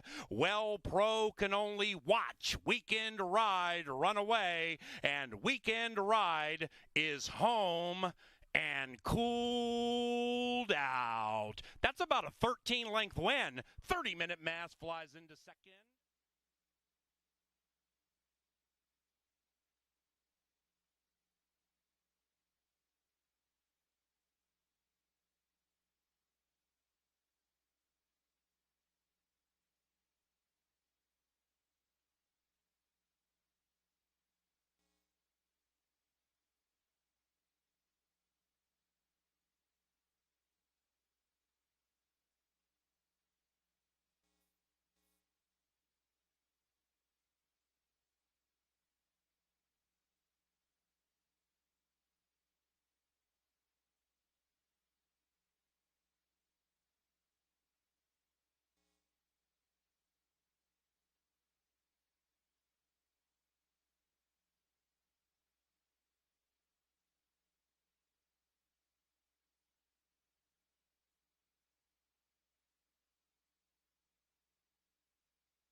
What Gary Shear just did is illegal in 48 states, a felony in most states. Put on a mask, came down here, sent a stakes quality horse out in a $7,500 claiming race, wins by the length of the stretch, and better yet, no one claimed the horse. Weekend Ride had stakes victories in the past. The layoff was the question mark, but Gary Shear, great training job with Weekend Ride. We'll see where that one lands next, but plenty of talent displayed in race number 5. We'll go out for race number 6. This one was scheduled to be on the turf. All of these horses wanted to be on the grass, but with yesterday's downpours, we are off the turf course. Scratch number 1, 3, and 6. We'll go 1 mile on the main track in here. Hooray for Cabernet is horses they've tried a little bit of everything with. Sprinting down at Oaklawn Park, then they tried sprinting here. They tried to get on the grass last time. They could not, and they tried to get on the grass again today, but I do like the energy shown by Hooray for Cabernet. The problem is this one hasn't shown that much energy finishing the race. We'll see if Hooray for Cabernet can leave them punch drunk today. 8-5 on the board, your current favorite. The 4 is Metafar. This one, the breeding is certainly there. 3-year-old filly by American Pharoah. I can't remember very many horses by American Pharoah, the Triple Crown winner here at Canterbury Park. They were supposed to be on the turf course last time. A second-place finish behind Della Frost, who absolutely dominated that race. They're trying to get Metafar on the turf. They cannot. Did run well on the main track last time out, though. A second-place finish. Currently your clear third choice in here. 5-2 on the board, but my money's going to land on Pink Channel for Novogratz Racing Stables. Mac Robertson and Alex Conchari have been a lethal combination here at Canterbury Park. They're your clear second choice right now, 9-5 on the board. Only one start, January 16th, but they do certainly exit a live race. 3 horses from that January 16th came back to win their next start, including Office Party, who's won numerous races since then. Now, they did want to be on the turf course with Pink Channel, so the dirt is the question mark. However, those breezing from the gate workouts have been very nice in the morning. We'll see if the morning success can translate to an afternoon payout in here with Pink Channel. The 7 is Kiss Me Lips. Peter Matson has had a ton of success here early on at Canterbury Park. The blinkers go on, turf to dirt in play, with Chad Lindsay calling the shot for Kiss Me Lips. And the 8 is Brams is Who. Leslie Mowen gets the call in here. 0 for 8 has yet to hit the board, but they do change connections in here. As Tony Ringstorff previously trained this one, now Santiago Tranquino gets the call at 13-1 on the board. A race scheduled for the turf, but it'll be on the dirt. I'm going to try Pink Channel, the unknown, a go for me at 8-5 on the board. We'll see who can win race number 6 coming up 9 minutes from now.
7 minutes to post for race number 6.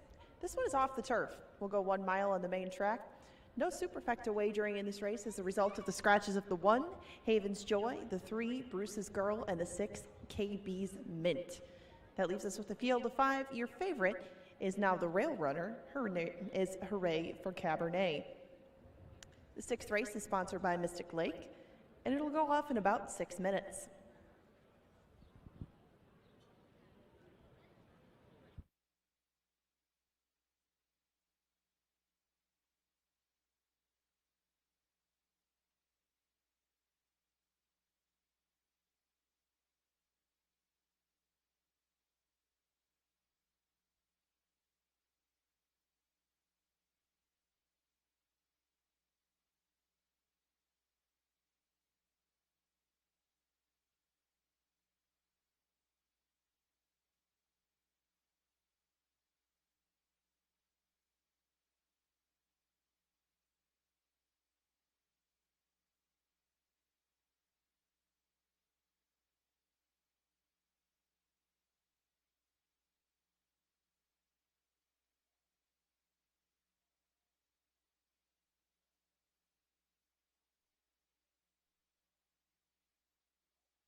into the gate, and it's post time for race number 6.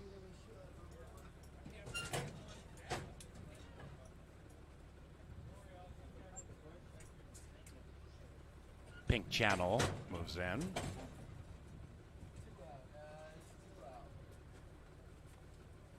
One back.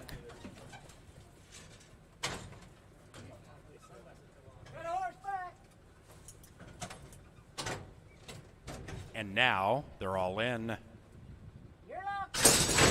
They're racing.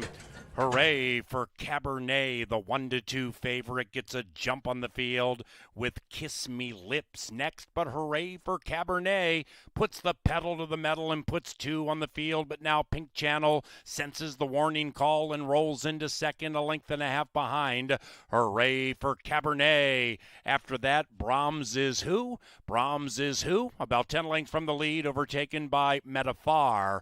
And the quintet is covered by 8 lengths as they head up the Canterbury Park barn side in race 6. And the leader is Hooray for Cabernet. And Hooray for Cabernet leads it by a half.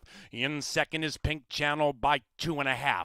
Then we come back to Kiss Me Lips, third, about 5 out of it, and about to be joined by Metafar to the inside. That's the 4 on the move. After that, Brahms is who? Just 7 lengths from front to back, and Pink Channel jumps. Hooray for Cabernet off the far turn. And the favorites on the inside, Pink Channel to the outside, and tracking is Kiss Me Lips, about 4 out of it, and Metafar is now losing some ground, 5-6 lengths from the lead, still nothing from Brahms is who, and hooray for Cabernet, re-emerges as the leader and runs right away from Pink Channel. It is hooray for Cabernet, taking a 2-length lead and making it 4 in lickety-split fashion, and this one is in the books. Hooray for Cabernet has left them punch drunk. 257 race 6.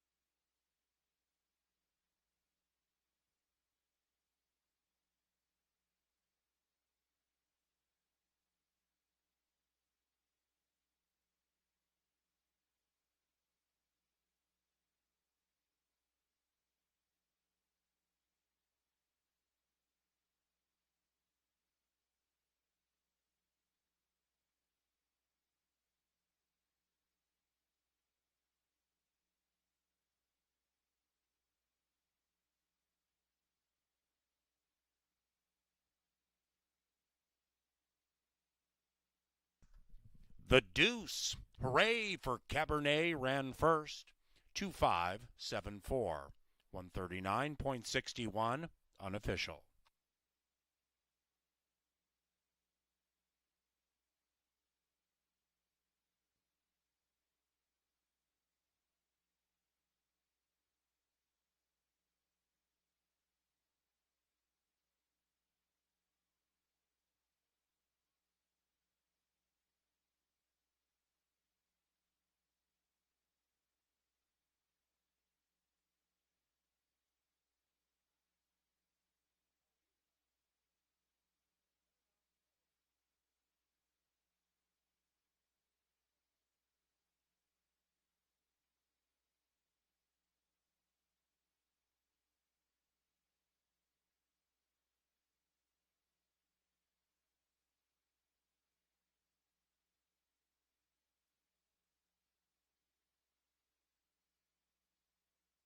And race number 6 is official. The 7th is about 23 minutes from now. Scratch number 5, She's Exalted.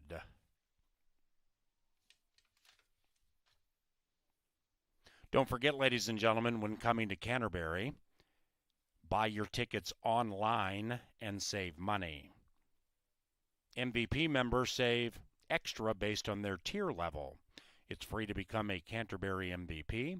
You can do so at one of the information centers on levels 1 or 3. Sunday, Extreme Day, camels, ostriches, and zebras, plus family day activities. 1 o'clock for Extreme Day this Sunday. Information at canterburypark.com. And race number 6 is courtesy of Mystic Lake Casino Hotel. To the Mystic Lake Winners Enclosure, hooray for Cabernet and Ruben Fuentes. The winning owners, Valerie Lund, Kristen Boyce, and Mary Lou Holden. Valerie Lund is the winning trainer. Hooray for Cabernet.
Racing.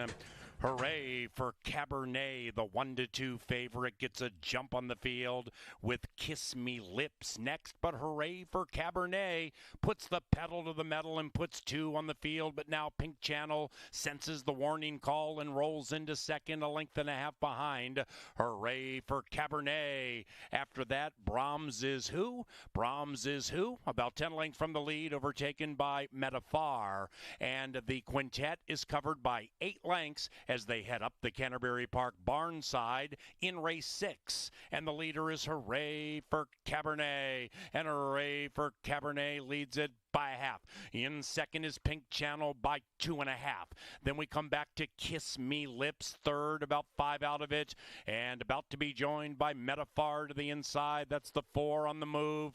After that, Brahms is who? Just 7 lengths from front to back, and Pink Channel jumps. Hooray for Cabernet off the far turn. And the favorites on the inside, Pink Channel to the outside, and tracking is Kiss Me Lips, about 4 out of it, and Metafar is now losing some ground, 5-6 lengths from the lead, still nothing from Brahms is who? And hooray for Cabernet, re-emerges as the leader and runs right away from Pink Channel. It is hooray for Cabernet, taking a 2-length lead and making it 4 in lickety-split fashion, and this one is in the books. Hooray for Cabernet has left them punch drunk. 257 race 6.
Hooray for Cabernet makes her brother proud. And you wonder who her brother is? Well, it's Minnesota's richest Minnesotan. It's Mr. Jagermeister. As hooray for Cabernet. Gets a dominating score in there for Valerie Lund. The maiden breaking score scheduled to be on the turf, but it comes on the main track. They'll have to wait for the turf another day.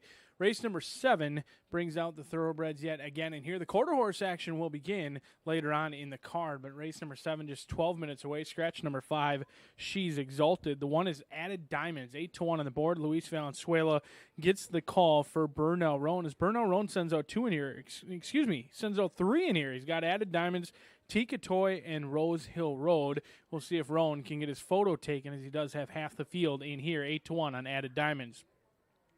The 2 is Honor's Honor. Now, it did take some time for this one to get to the track, but the 4-year-old filly will make her debut in here by Captain Bodgett. Kelsey Haar gets the call for Sue Wiley. They do win some races, and when they do, they oftentimes win at a big price. We'll see if they can do it in here with the firster, Honor's Honor. The 3 is Tika Toy. Izzy Hernandez gets the call for Bernal Roan, getting class relief in play. They tried maiden special weight last time out. Drops down to maiden claiming, which is always a good sign. Horses oftentimes show massive improvement from maiden special weight down to maiden claiming, but we'll see if Tika Toy can show that improvement today. The 2 career starts, beaten by 20 lengths in both. The 4 is where my money's going to land. It's a value play for me, and strictly a value play at that. Bernal Roan gets his guy, Dean Butler, in the saddle. These guys have teamed up for numerous victories over a lengthy career here at Canterbury Park. And I thought this one had a little bit of run last time out. 5 furlongs, maybe a little bit short. This one did show some pace and was outside. I thought finished 4 wide very nicely. We'll see if Rose Hill Road can get the job done at a decent price, 5-1 on the board. And the reason why Rose Hill Road is a big price is because Soul and Grace, the announcers' top selection, is getting absolutely crushed at this point. 3-5 for Soul and Grace. The announcer and the Oracle are big believers in Alex Conchari and Mac Robertson. Soul and Grace does go up in class, was the beaten favorite at even money last time out, had a troubled trip. We'll see if Soul and Grace can break alertly, but could not look any better down here in the walking ring. 2-5 on the board. The 7 is Ring Around the Rosie. Lindy Wayne highlighted in our opener, and he's left us with little doubts. He is awfully good here at Canterbury Park. He's already got winners on the card. He looks for another one in here with the lightly raced Ring Around the Rosie, who did lose to Rose Hill Road by a couple lengths last time out, but could improve on experience alone in the 8 rounds out the field. It's the Big Gray. It's Holy Soul for Ruben Fuentes, Greg Weir. Another class dropper. That class drop can make a big difference. 15-1 on the board, but the race goes through Soul and Grace. We'll see if they'll be praying in the winner's circle, or maybe someone else will be paying in the winner's circle. Big price could be coming up in race number 7.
The incomparable Lynn Dykert brings them onto the track for race number 7. It's the last thoroughbred race of the day. It goes off in 8 minutes, and She's Exalted will not run with them. We still have a field of 7, though. They seek to break their maiden, and they were all bred here in the state of Minnesota. The 6 furlong one offers win, play, show, exacta try, super, double, and pick 3 wagers. Again, just the scratch of She's Exalted. And you have a strong 2-5 favorite again. They've been a very common theme tonight. Soul and Grace, your heavy, heavy favorite in race number 7. The 7th is sponsored by the Minnesota State Lottery. You now have 7 minutes to bet it. We got a few quarter horse races coming up after this. And to stick around for the next one in the winner's circle, before the 8th, we'll have a game of categories. For now, bet on the 7th. You got a little while to do so.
It's post time into the starting gate for the 7th on a Wednesday at Canterbury.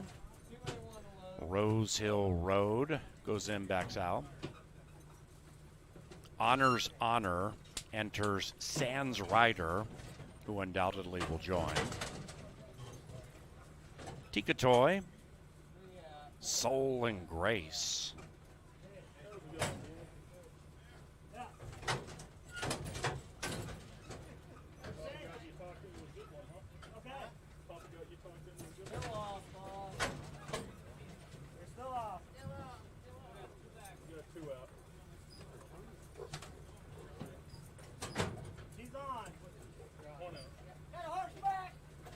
And that horse is Holy Soul.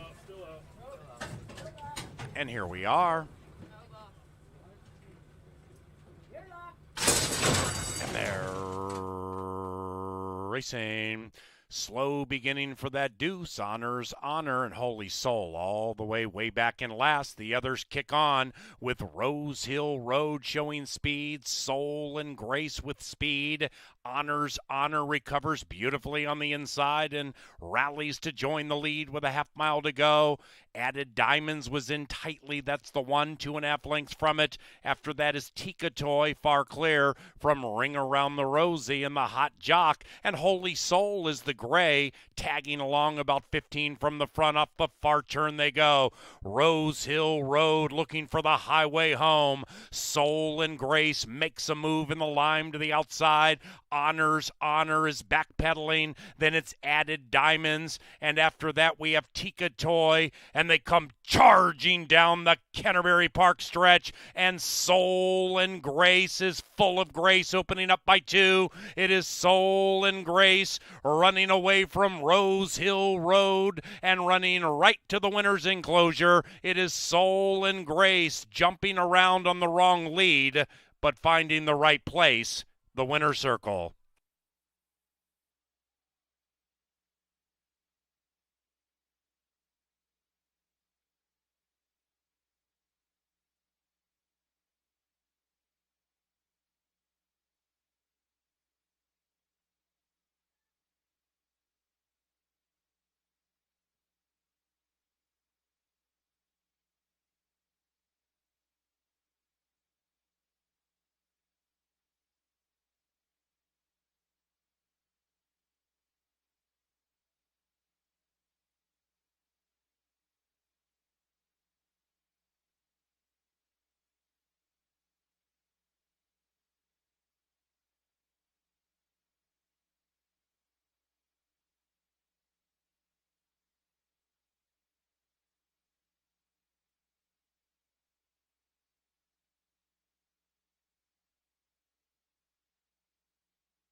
Number 6, Soul and Grace, the People's Choice, prevails.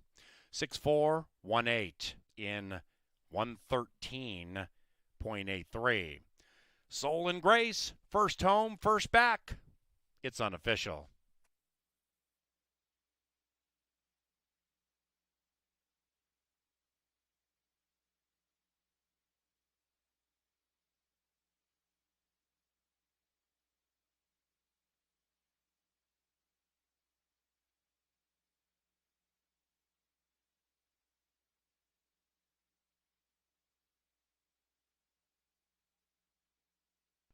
As the 7th goes official, Soul and Grace gets that well-deserved bath for her toil.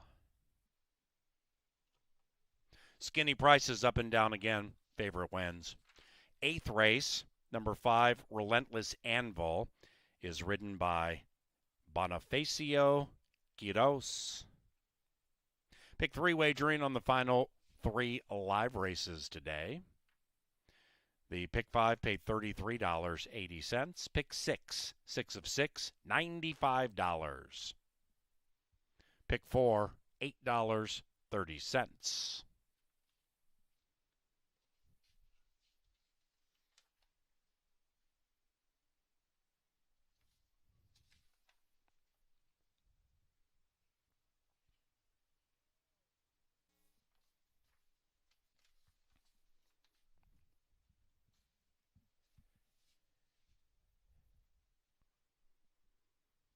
Into the winner's enclosure, Soul and Grace and Alex Kenchari.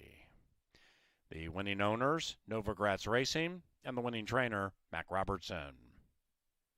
Soul and Grace is a 4-year-old filly by Perfect Soul from the Meadow Lake mare, Grace Lake, bred in Minnesota by Andrew Westrup.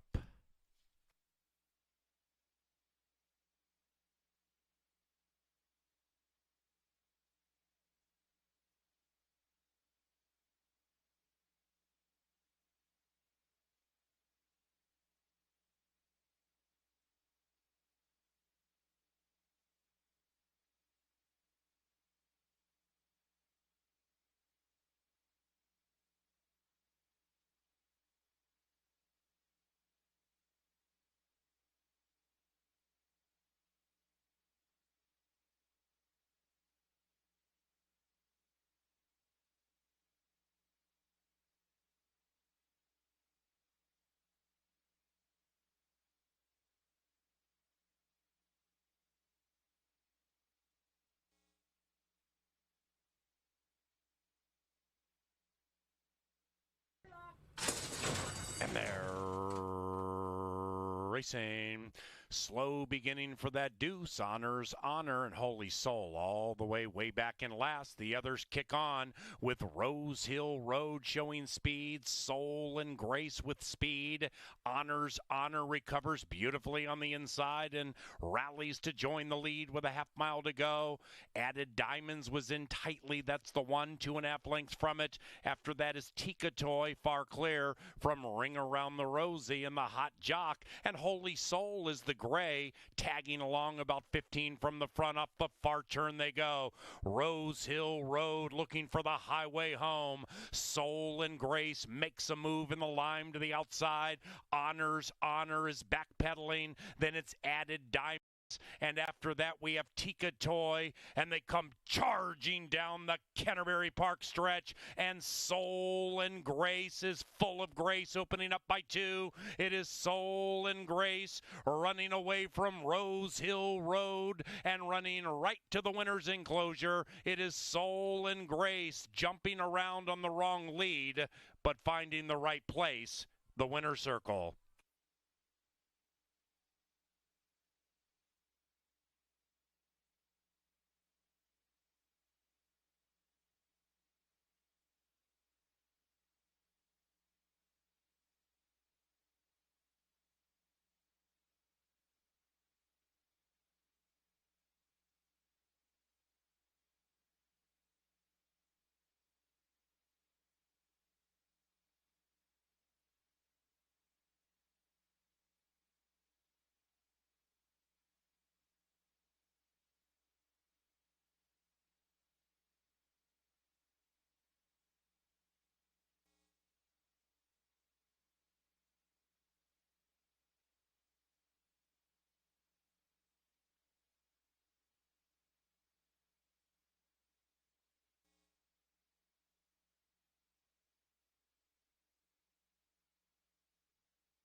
Well, if the thoroughbreds left you looking for a large payout, maybe the quarter horses will deliver, because all day long, chalk fest here through the thoroughbred portion of the card. However, right now, a very lukewarm favorite in the 405 at 3-1. It looks like a wide open betting board.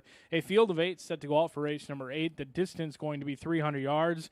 The one is Paul Allen's top selection, the Mexico bred in here, Apolitical James. Luis Valenzuela gets the call for Vic Hansen. They've been working out consistently since May 22nd, and Vic Hansen does a very nice job when going out first try. Wins at 25%, 6-1 on Apolitical James, who does look nice down here in the walking ring. The 2 is Ocean Wonder, a fellow firster in here for Lexan Backhouse. Tom Maher sends out this Calbred. The 2-year-old filly does take on the boys, but that is fairly common in quarter horse racing. Ocean Wonder gets Kelsey Haar aboard, 7-1 on the board. The 3 is Paint Me Bloody. Hernandez gets the call in here for a trainer winning at 20%. Now, they haven't sent very many to the barn or to the gates. However, they've had plenty of success with those that they have. 15-1, surprised at the lack of action on Paint Me Bloody, who got a learning experience last time out, showed some speed, quit very late. But on your screen now, it's the good-looking I Live for Candy with that skunk tail, the gray in the tail, a good-looking I Live for Candy, who's all geared up. Looks like a sugar rush down here in the walking ring. Nick Goodwin has been red hot of recently at Canterbury Park in the Q's. We'll see if he can keep it going at 8-1. The 5 is that beautiful gray. It's Relentless Anvil. Kuros gets the call in here. 5-1 on the board. A skate off. Kuros on.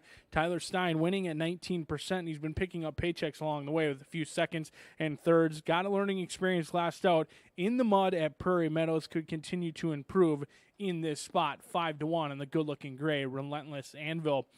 The 6 is the 405. Packer gets the call for Hibshaw in here. 9-5 on the board, but really no excuses the last 2 times out. An 8th place finish and a 5th place finish. This one did hop at the start last time out, but I didn't think the 405 showed much after that.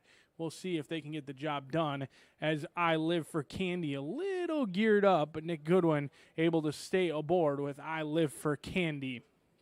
The 7 is JJ Excel. We've seen for plenty of years horses with the name JJ have had success in big spots. Doug Frink gets the call on the good-looking grade JJ Excel off of a 6th place finish last time out. But I'm going to try the Utah bred. It's one of the only Utah breds I've seen here at Canterbury Park, but this horse ran gamely. We don't say that they were in tight down on the rail in quarter horse racing very often, but that's exactly what Calder's Hero was last time out. They broke on the inside. The 2 came all the way over and made it tight, and the Utah bred Calder's Hero kept on running. I'm hopefully an outside break can show improvement. Second start for the Utah horse, but the 405 strictly the one to beat, but is it the one to bet? We'll find out 10 minutes from now.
Eight minutes to post for race number 8. It's the first of a few quarter horse races that we have to cap off our Wednesday card. This one's going 300 yards. We changed the rider on number 5, Relentless Anvil, to Bonifacio Quiros. He is 7-1 right now. Your favorite's 2-1 right next door. That's the 405. No other changes in race number 8. If you'd like to bet pick threes, this is your last chance to do so. You can do doubles, exactas, trifectas, supers, win place, and show wagers in addition. 2 more coming up after this. But before we get to the 8th race, we have a very special contestant down in the winner's circle to take on some of our pros in a game of K-Fan categories. See if she can win a little bit of cash and name a few more, we'll find out soon, than either Paul or Brian.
A fun part of Wednesday night is K-Fan categories. KFAN, a proud supporter of us here at Canterbury Park, and we have Brian and Paul switching off each week doing the categories videos. This week it's BA, and I have Ashley from Belle Plaine to join me. You're going to take him head on in a competition of who can name more fruits. So what we're going to do is we're going to have somebody keep time and somebody keep how many you're going to get. And then once we find out your total, we're going to watch Brian and see if you match up. Do you do a lot of the shopping? Do you have a lot of knowledge of fruits? Is it a specialty of yours, you think? Maybe a little. I wouldn't say I have specialty. Have you had any winners tonight at the track? Yes, actually my future fiance and mother-in-law won tonight. Well, now it's your turn. So think of as many fruits as you can now. We're going to get you going with 15 seconds on the clock. And when I say go, start naming them off. Are you ready? Ready. Go. Kiwi, apple, orange, banana, pineapple, cherry, blueberry, raspberry, strawberry, watermelon, peach. All right, time is up. How many do we have? 11. Okay. I don't know, how many fruits Brian has named, but we will find out, and we'll see if you can trump him in the fruit category. No, stay. Pineapple, zucchini. Zucchini. I had a brain.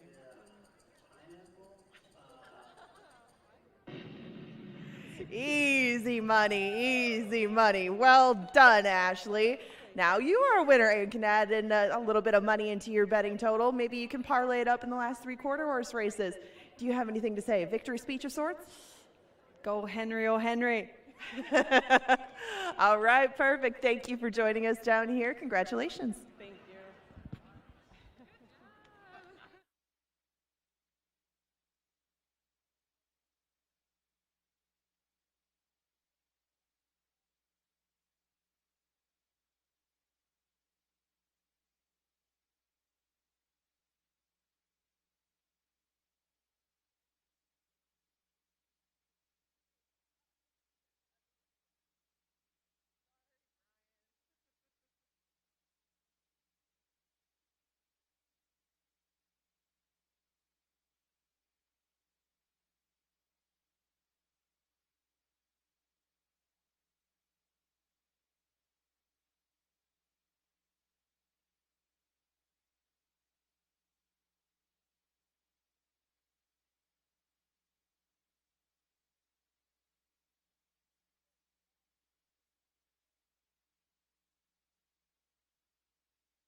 That is JJXL.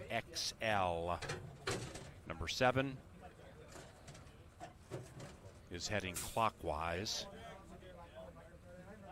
at about the 3/8.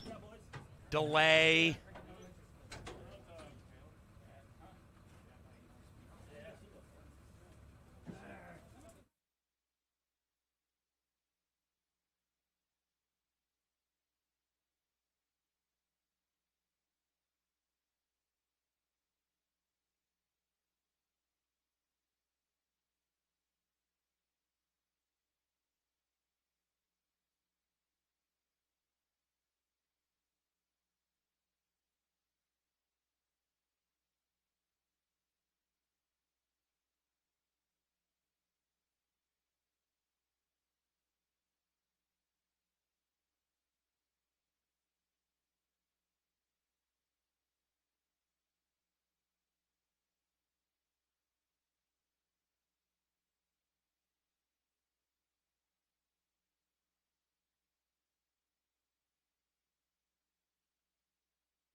Ladies and gentlemen, number 7 JJXL has been scratched from race 8. There are refunds available right now for win, place, show, exacta, trifecta, and superfecta wagers involving JJXL. Likewise for doubles beginning here in the 8th. Pick 3 action heads to the starting favorite. And there will be a consolation double paid from the winner of race number 7 to the scratched JJXL.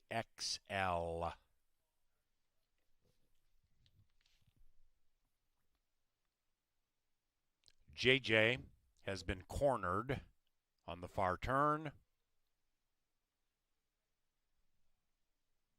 And they got her.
Most are back in for the 8th.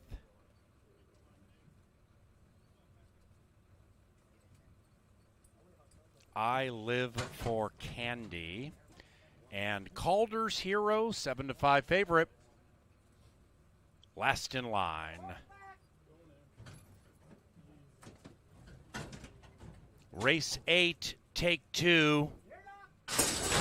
And did he go? Calder's Hero out okay. Likewise for Apolitical James, who now takes back. And Paint Me Bloody is firing, and so is I.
8-4-6-5 in race 8. Calder's Hero first in 15.90.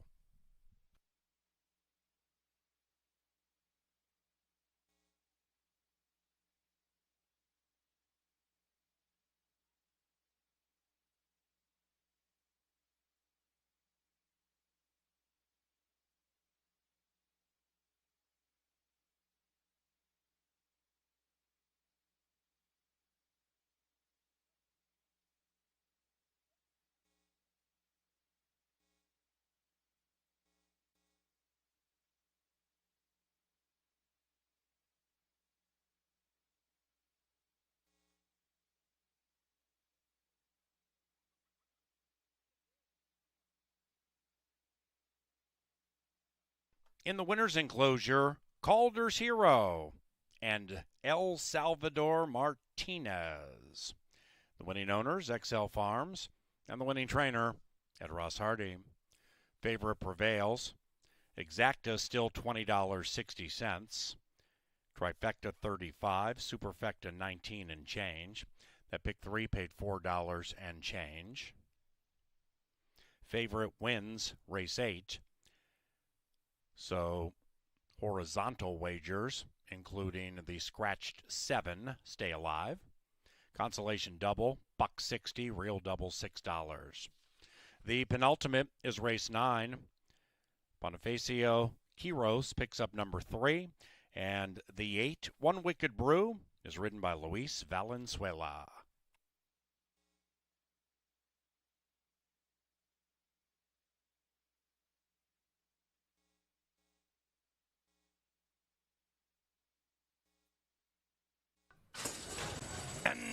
Did he go? Calder's Hero out okay. Likewise for Apolitical James, who now takes back. And Paint Me Bloody is firing, and so is I Live for Candy. Between them, Relentless Anvil and Calder's Hero. Favorite got the money just in the nick of time.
Hall of Fame trainer Ed Ross Hardy gets the Utah-bred home a winner for XL Farms, and XL Farms going to have an opportunity for back-to-back. Down on the inside, it's XF Painted Hero, as this is a homebred for XL Farms and Larry Moorhead. Now, this one did act up very poorly in the paddock last race, but today, cool, calm, and collected the groom, keeping XF Painted Hero awfully happy down in the walking ring. Kind of ran his race in the paddock last time out. Now, he's had no trouble getting out of the gate. It's finishing the race strongly, which has typically been the problem. Today, cuts back 100 yards. We'll see if XF Painted Hero can keep his emotions in check. 2-1, your current favorite on the board, and the one to beat, in my opinion, as the Hall of Fame trainer Ed Ross Hardy looks for back-to-back with XF Painted Hero. The 2 is Rich and Sassy. Kelsey Haar gets the call in here. Now, this one has been off for some time, a layoff since August 29th. Ran a 6th-place finish last time out. Before that, they were fast enough to qualify for a $62,000 race. However, still maintains that maiden tag. Has been consistently working out. More workouts than I've seen with a quarter horse in some time. 6 workouts off of the layoff. Rich and Sassy, 5-1 on the board. The 3 is NSM Disco Dancer. Kiros gets the call as Skata off his mounts. Tyler Stein owns and trains this Kansas bred. The 3-year-old filly is 0 for 6 with a 2nd place finish, going 250 though at Remington Park. So NSM Disco Dancer does have experience at the 250. We'll see if they can pop the gate and never look back. The 4 is Freddie Separate. The Hibshaw's own, train, and bred this one. The 3-year-old colt by Inseparable. Certainly well bred. A 2nd place finish last time out here at Canterbury Park. 2nd time over the surface. 3rd start off the layoff. 5-1 on Freddie Separate.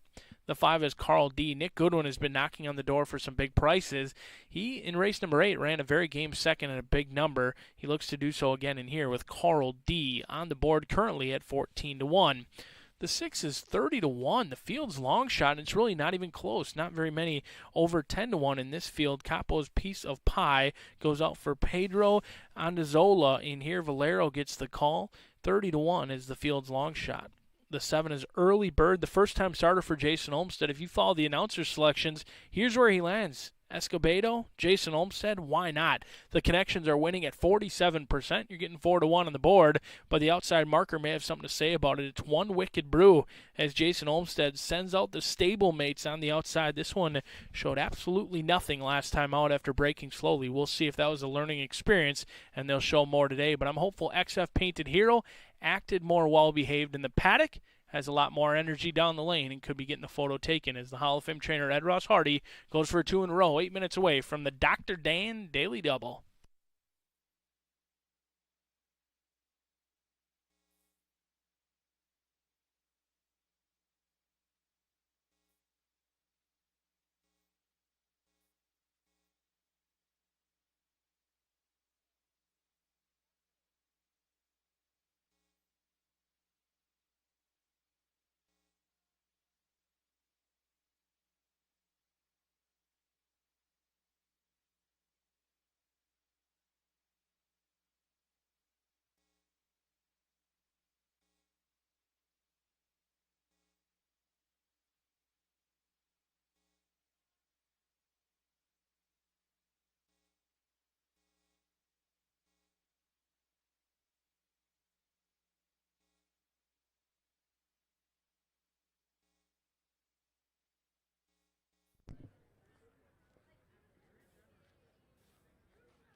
Two more coming up. This one's in 6 minutes. You have a 5-2 favorite on the inside in the form of XF Painted Hero. In the 9th race, we have a couple of jockey changes. Change the rider on number 3, NSM Disco Dancer, to Bonifacio Quiros. And number 8, One Wicked Brew, written by Luis Valenzuela.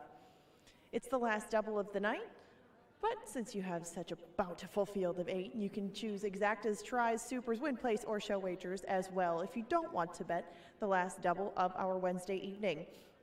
It's now 6 minutes away.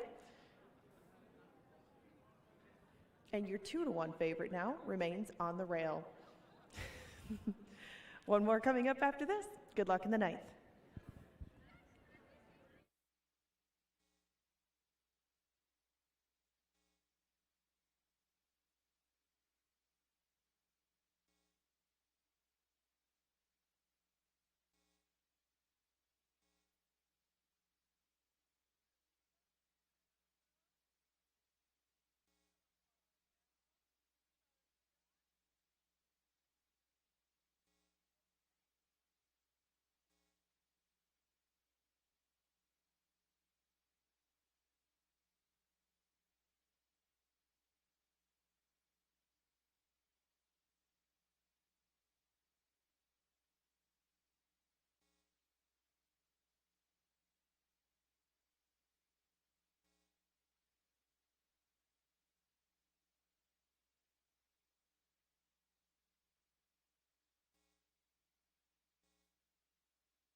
It is now post time for the 9th race.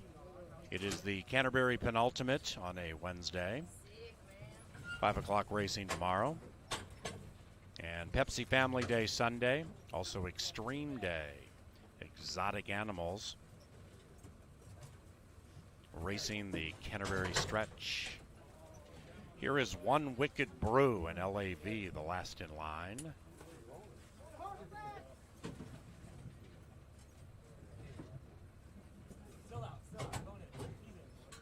Got that 8 in. Here we go. And away they go. XF Painted Hero came out beautifully from the center. Freddie Separate, and from the 3-spot Disco Dancer looking to dance in the winner's circle. Frenzy Finish, Painted Hero. It's a 3-horse photo. Looks like the 3 might have gotten it at 14-1.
The result of the photo shows the winner is number 3, NSM Disco Dancer, in 13.44.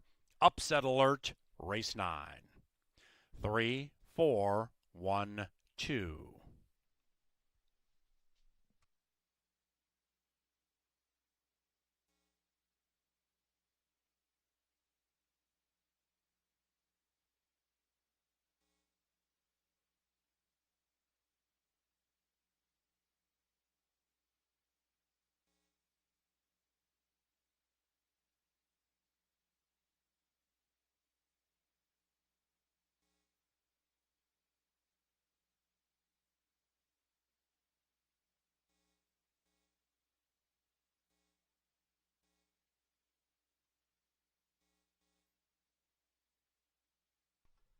And the 9th race is official.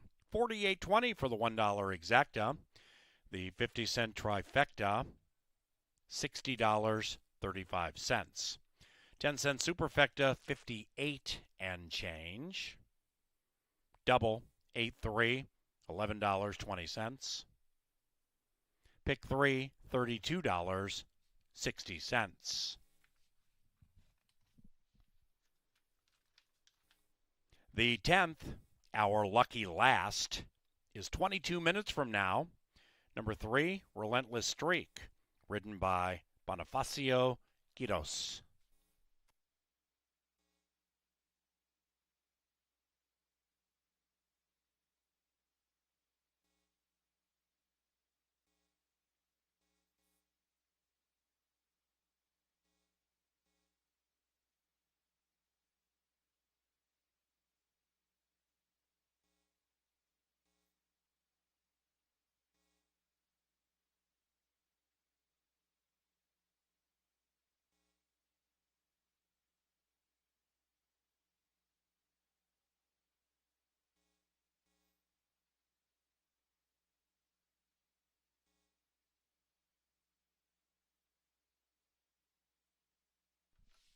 In the winner's enclosure, the victorious NSM Disco Dancer and Bonifacio Quiros. Disco Dancer is owned and trained by Tyler Stein.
Away they go. XF Painted Hero came out beautifully from the center. Freddie separate. And from the 3-spot, Disco Dancer looking to dance in the winner's circle. Frenzy finish. Painted Hero. It's a 3-horse photo. Looks like the 3 might.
Tyler Stein, Escada off. Kiro-san provides a big price. Now, if you did dive into the Kevin Gorg's Power Play tip sheets, he not only had that $30 winner right on top, but he gave you the straight trifecta, which paid very generously in that, as it was a blanket finish, but 3, 4, and 1 gets the job done with the $30 winner right on top for the green sheets here at Canterbury Park, and they'll return tomorrow as well. You can buy those for $2 right inside the front door. But a field of 6 rounds out live racing here at Canterbury Park, as we're 11 minutes away from this 350-yard sprint. Each and every horse in here looking for their second career victory. The one is where my money's going to land. It's Lethal Timber. Eric Snodgrass gets the call for Mallory Norton. Both of them having success here at Canterbury Park. Mallory Norton does have 1 win, but she's got 4 second and third place finishes, has been knocking on the door for some time, and I do like the way Lethal Timber looks down here in the walking ring, showing good energy despite being about 10 o'clock. The 2 is One Cool Dreamer. Now, the Kevin Gorg Power Play tip sheets, now that I talked about them and they're no longer available, I must say they've got One Cool Dreamer right on top with the announcer. Jason Olmstead and Escobedo are off to an excellent start here at Canterbury Park. They're winning at almost 50%. Unbelievable. Now, this one is completely hammered in the will pays for the pick threes and the doubles, so we'll see if that 8-5 sticks around. But One Cool Dreamer, your likely favorite in here off of back-to-back second-place finishes. The 3 is Relentless Streak, 7-2 on the board. Kiros gets the call as Tyler Stein again has Escada off. Kiros-san, he owns and trains Relentless Streak, who's 1 for 7. That victory did come 2 back, going 330. They tried 250, a little bit short for that one last time out. They'll stretch out another football field in here with Relentless Streak, 7-2 on the board. The 4 is Tainted Halo. Kelsey Haar excels at both thoroughbreds as well as quarter horses. Goes out for Howie Chavers. Hasn't sent many starters to the track. This will only be the 3rd one here at Canterbury Park. Always wishing them the best of luck. Second start off of the layoff. Did break a little bit slowly last time out. We'll see if they can improve their break, and with that, improve their finish today. The 5 is She's Tough Enough P. Valenzuela gets the call for Jason Olmstead, as he's got both the favorite along with the 5 at 4-1. Much better value with the 5 on She's Tough Enough P, but the 6 looks excellent down here in the walking ring. Love the way this horse turned out for Brian Velasquez, a 3-year-old colt. 1 for 7. That lone victory came here at Canterbury Park. It did come at the distance of 250 yards. We'll see if they can have success going 350 as the field of 6 rounds out a great night of racing here at Canterbury Park. Finally, a cool night of racing, as live racing does return tomorrow at 5:10. And don't forget, as always, it's Pepsi Family Day on Sunday. The card room remains open 24/7, and there's plenty of money and action to be had if you want to keep it going. But if not, drive safely and see you tomorrow.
He's strong from start to finish. Lynn Dykert going out a winner. Can't be said for all of us, yours truly included. 7 minutes to post, though. Try to make yourself a winner in the 10th. You have Win Place Show, Exactas, Tries, and Supers to pick from in this field of 6. And your 6-5 favorite Another strong favorite, now even money, is One Cool Dreamer. If you haven't stopped in there yet, it's not as cold in the card room. The jackpots have all been given out. No, just kidding. They're still growing by the minute. If you want to take a walk through there, there's all kinds of poker and table games available. Full service at Chip's Bar, and it's open all night long. You have 6 minutes to bet this. Take a walk through there if you've had luck with the ponies. Maybe you'll have some luck with the cards. And we'll be back out here to give you Thursday racing. Good for Gary is going to be here tomorrow to bring us some live music on Thursday evening. All the action starts back up at 5 o'clock. Good luck in the last, and good night.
into the starting gate, and it's post time. Post time for the 10th and final live race tonight. One Cool Dreamer into the gate. She's tough enough and living in the past.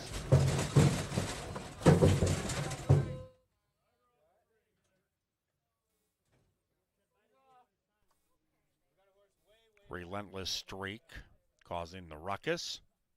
Kiddos rejoins. And Living in the Past, last in line.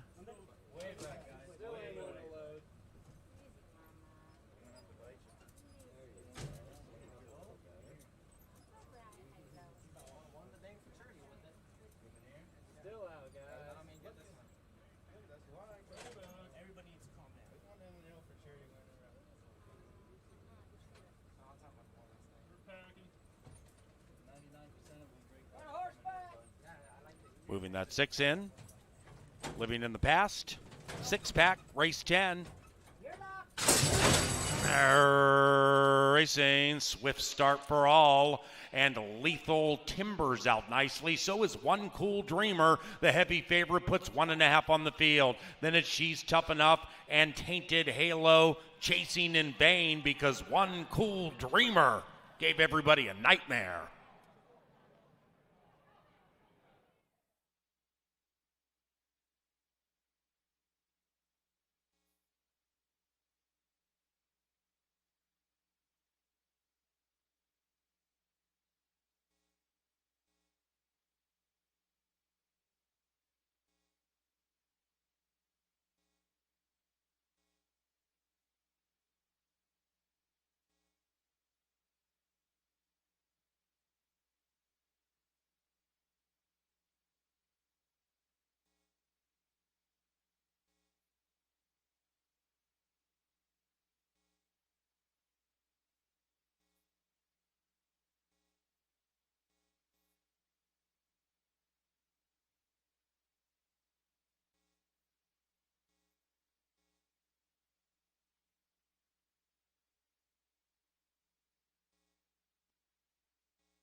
Two, 5, 4, 6.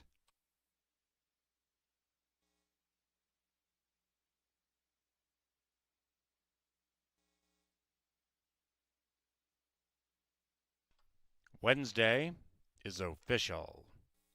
Final pick 3, $45.60. Exacta $7.40. Trifecta $17.30. Final superfecta about $16.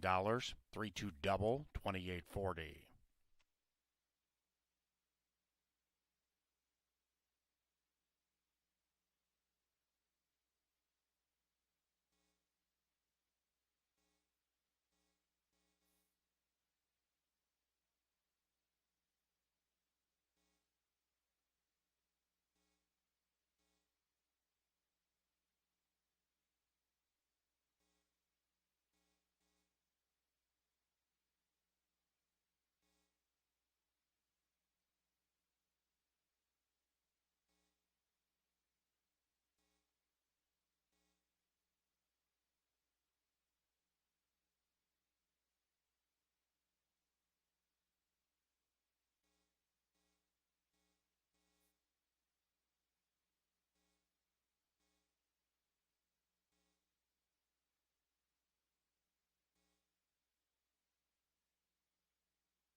Into the winner's enclosure, One Cool Dreamer and Edwin Escobedo. The winning owner, Brenda Riswig, and the winning trainer, Jason Olmstead. Ladies and gentlemen, whether you are online or on track, thank you very much for watching and wagering racing from Canterbury this evening. If you are leaving the racetrack, please drive safely.